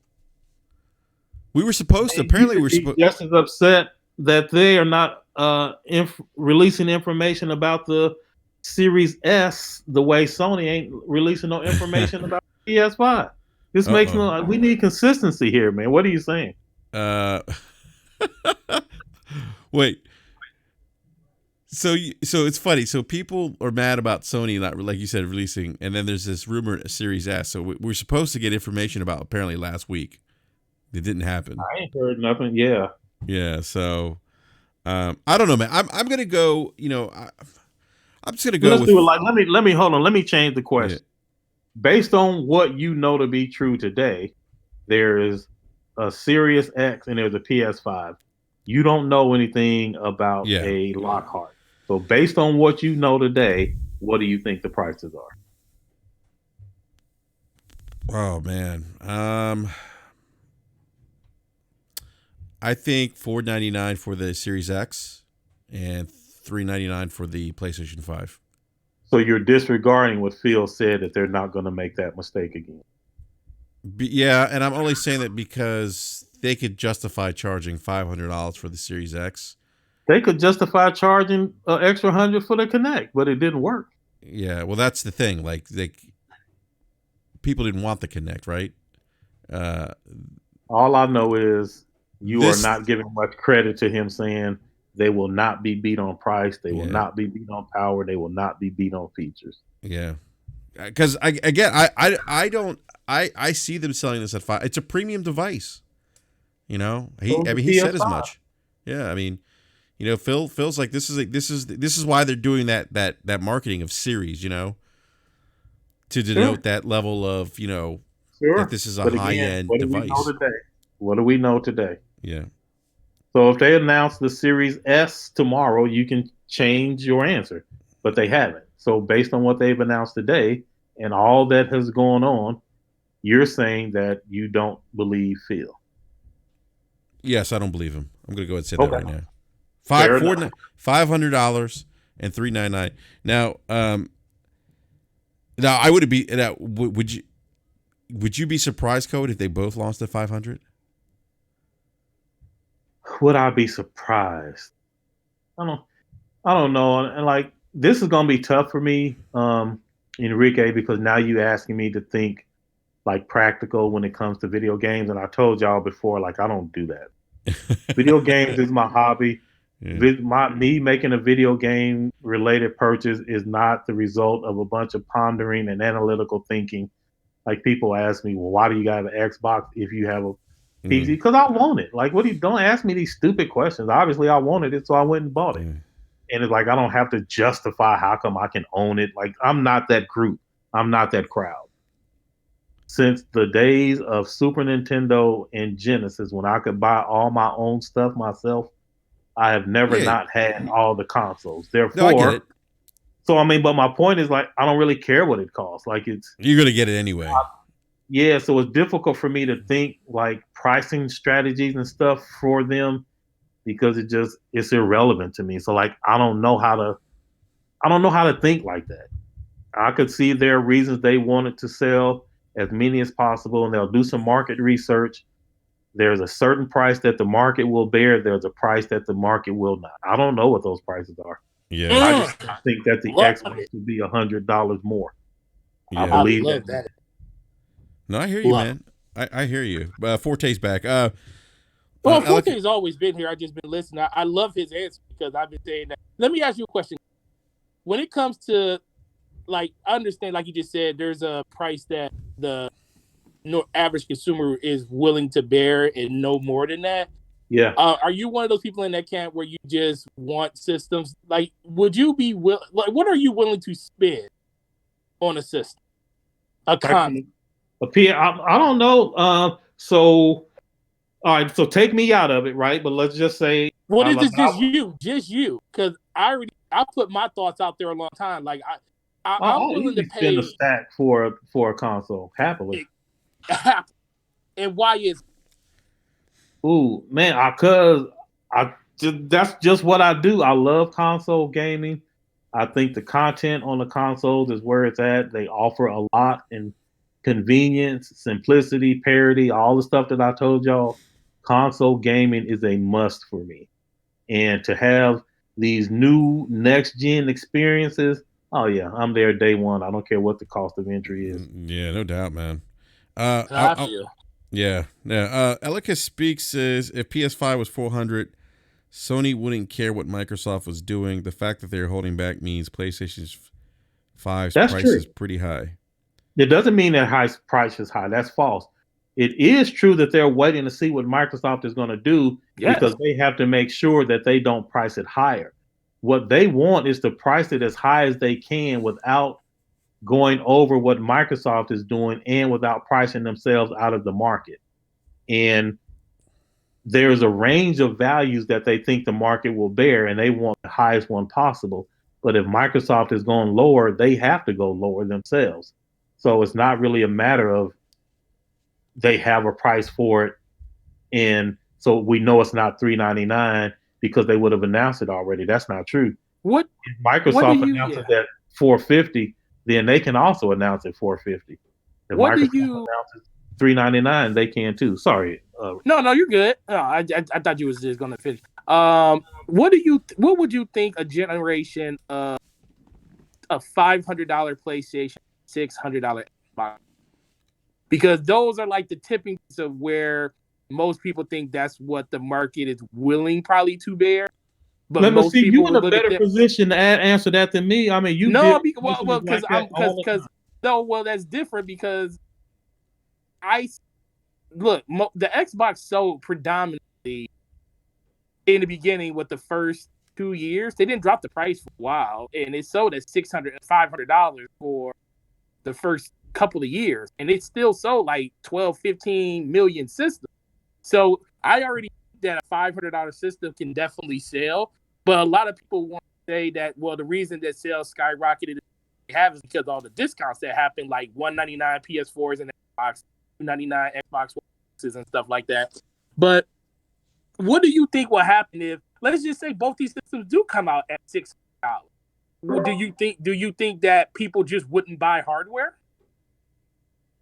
Man, I don't know. Again, it's difficult for me to. Don't see that.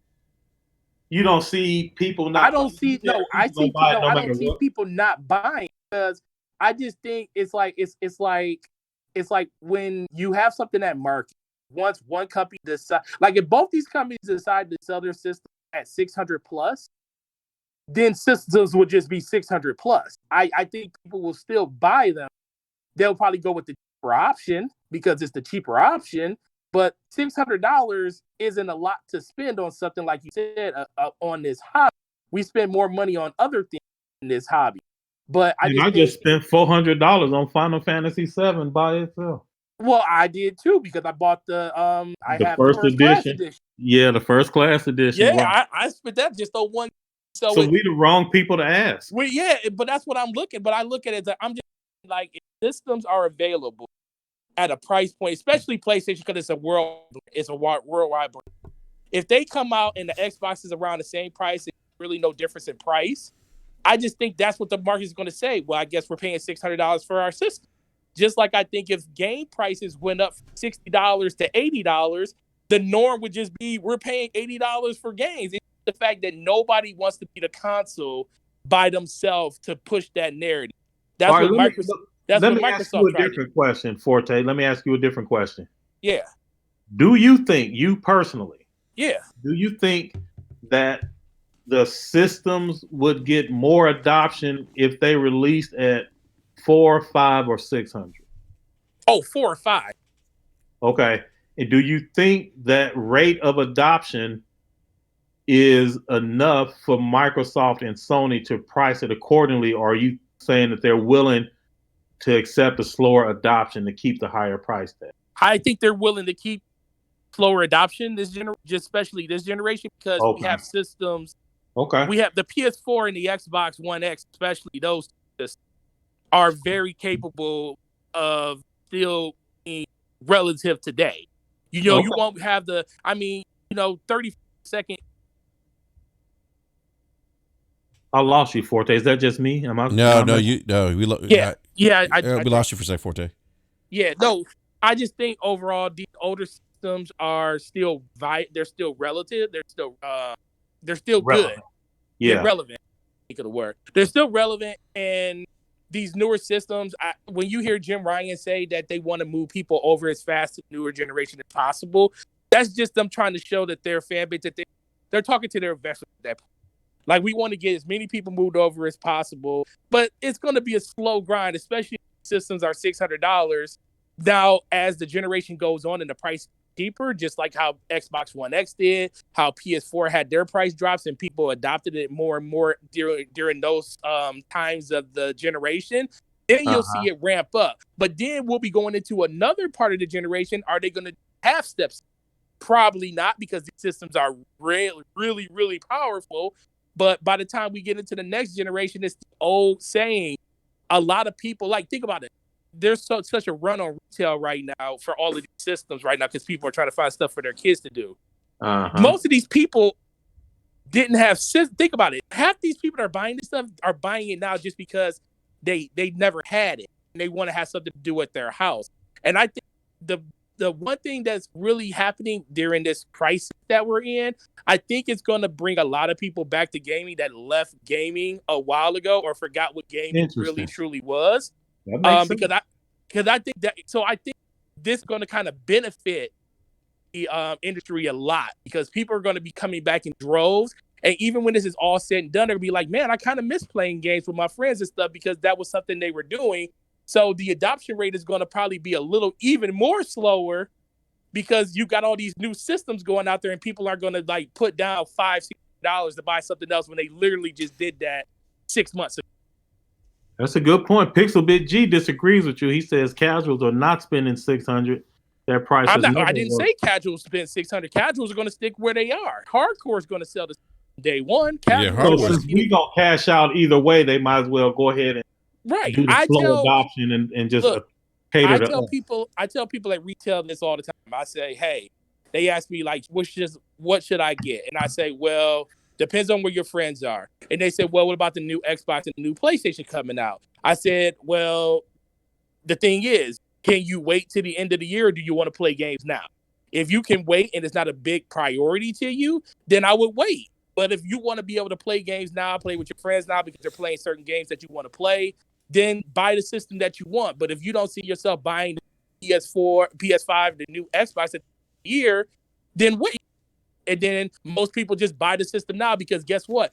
Casuals don't care about power. They just want to play games. And that's the only thing that really, truly matters. And that's why the adoption rate is going to be slower than what people think it's going to be. Fair enough. Yeah, I got no argument against that, bro. I mean, I'm buying. I don't care what it costs. I'm with you, Code. I mean, that's just good. I don't know, Enrique. Enrique ain't gonna spend no $1,000 on the system. I'm there with you though. Oh no, I'm not. I won't spend $1,000 on a console. I have to do that. I'm gonna go. I would. I'm gonna put that towards my PC.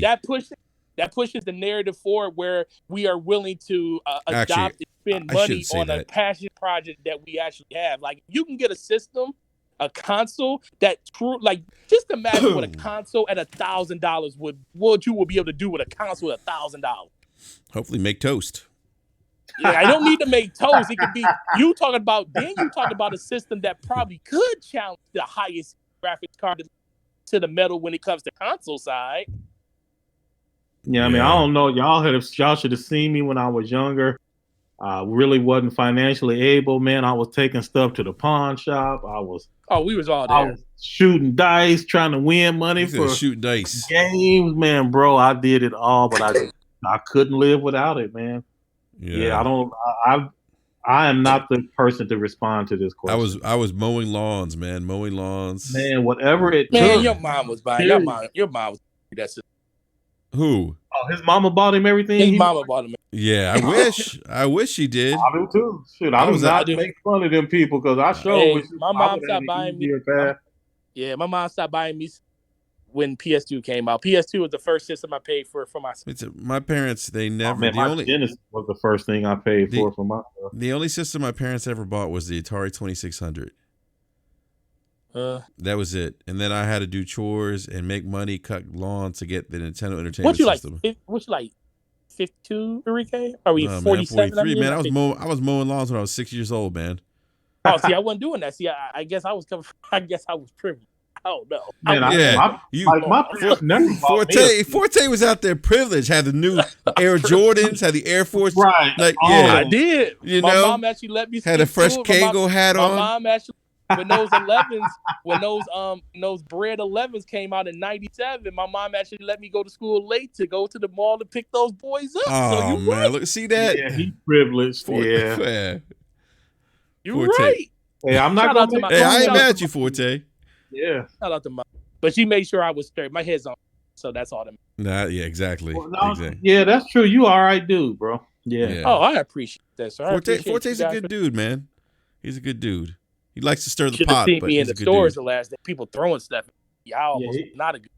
He was wilding out on the last episode, but he was.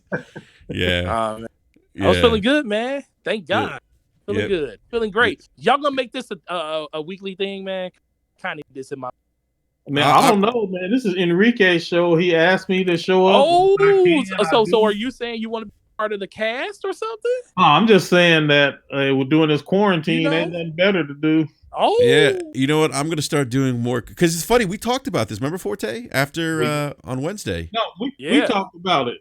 We all thought we was all in the party together. Oh, okay. Oh man, the code's so old. He don't remember last Wednesday. Look, man, there's gonna be a lot of coming. A lot of over the couple of weeks. Yeah. No, Code, you're a good dude, man. You're a good sport, man. I like busting your chops, man. Yeah, man. Y'all cool. I think the whole group, man, is cool. It's good people. Yeah, but no, I'm gonna start doing more of these. Like I'm calling it the quarantine casts because look, I mean, Oh, look, so you just named this the quarantine cast instead of naming the Brap quarantine yeah, like podcast. it's gonna be the quarantine cast, part of Brat. But I mean, look, I mean, we are. I mean, I think like you said, Code, like you in Illinois, what's happening there? Like everything's pretty much shut down. I think it's going to happen where I'm at here in Maryland. I mean, I think it's just a matter of time. In Maryland, they already mobilized the National Guard. They did it here too. Wow. So Where I you know at, 4K? I'm in Michigan. Oh, I'm in Illinois, so I'm one off from you. Oh yeah, they just they haven't. Governor basically said that they're not going to mandate people stay in their houses, stuff like that. But they already like hot spots like Detroit and certain cities where it's like really spread it at. Yeah. They already mobilized the task stuff there because we have Selfridge Air Force Base. So the military's in Detroit and they basically because of all the looting and stuff, they already started. Military looting and stuff in Detroit. Oh yeah, dude. Not as bad, but they try not to let it escalate more than it. Wow, I didn't know that. That's messed up, man. Crazy, man. I'm telling you, if this thing gets any worse, man, we might be walking to GameStop when these consoles lost to trade in toilet paper. Dude, consoles. Look, these people are coming in. Look, let me tell you something. It pains me to say this. And I would, in normal circumstances, I would be actually happy about this. But there are so many people walking in our store like, this is busier than Christmas has. Like, my store has done more this week, than we did the week of Christmas. Kind of crazy. Wow. Really? There is so many people walking in the stores. GameStop won't stay open.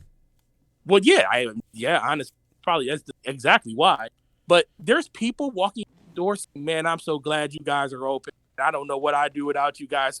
Amazon.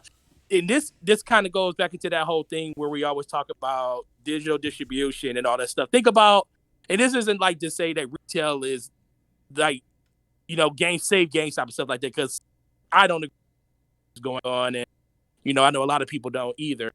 But this kind of just in retail in general, this kind of lets you know like why retail is kind of it. Because think about it. Netflix is already tapering off their bandwidth. People watching stuff in HD. So the only way you can really truly, love your movies that you bought in 4K is bought the actual the 4K Blu-ray player and have the version that actually plays in 4K. Because if you try to stream it, you watching in standard definition right now. Wait, what is Netflix doing? They're not streaming 1080p? They are, but they are tapering off everybody. So people that are trying to they are buffering for the most part, and you only can do it in standard definition because it's so much bandwidth because everybody's watching Netflix right now or other stuff like that, like Disney Plus.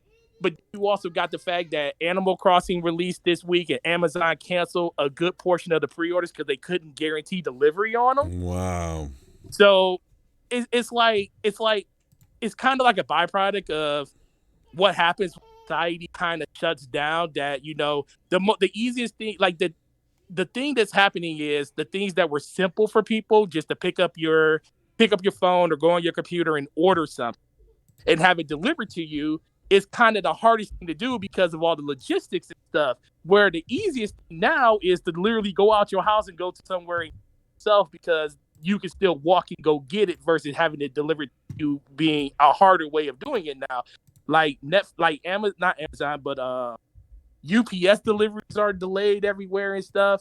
So it just lets you know when crisis like this type of stuff is happening, it makes it so the simple things that we used to do in life that we take for granted, like just going into a store like Best Buy or something and buying something, is actually the easiest way to get your hands on something versus, ordering it online because everywhere online is sold out or they're just not delivering right now. And Yeah. It's kind of crazy to see that kind of turn and how much retail is benefiting from it. But that's why these retailers are closing because they see how many people are out buying stuff. Because if people weren't buying it, these retailers would have closed a long time ago because they're not going to pay people to sit in the store and do nothing.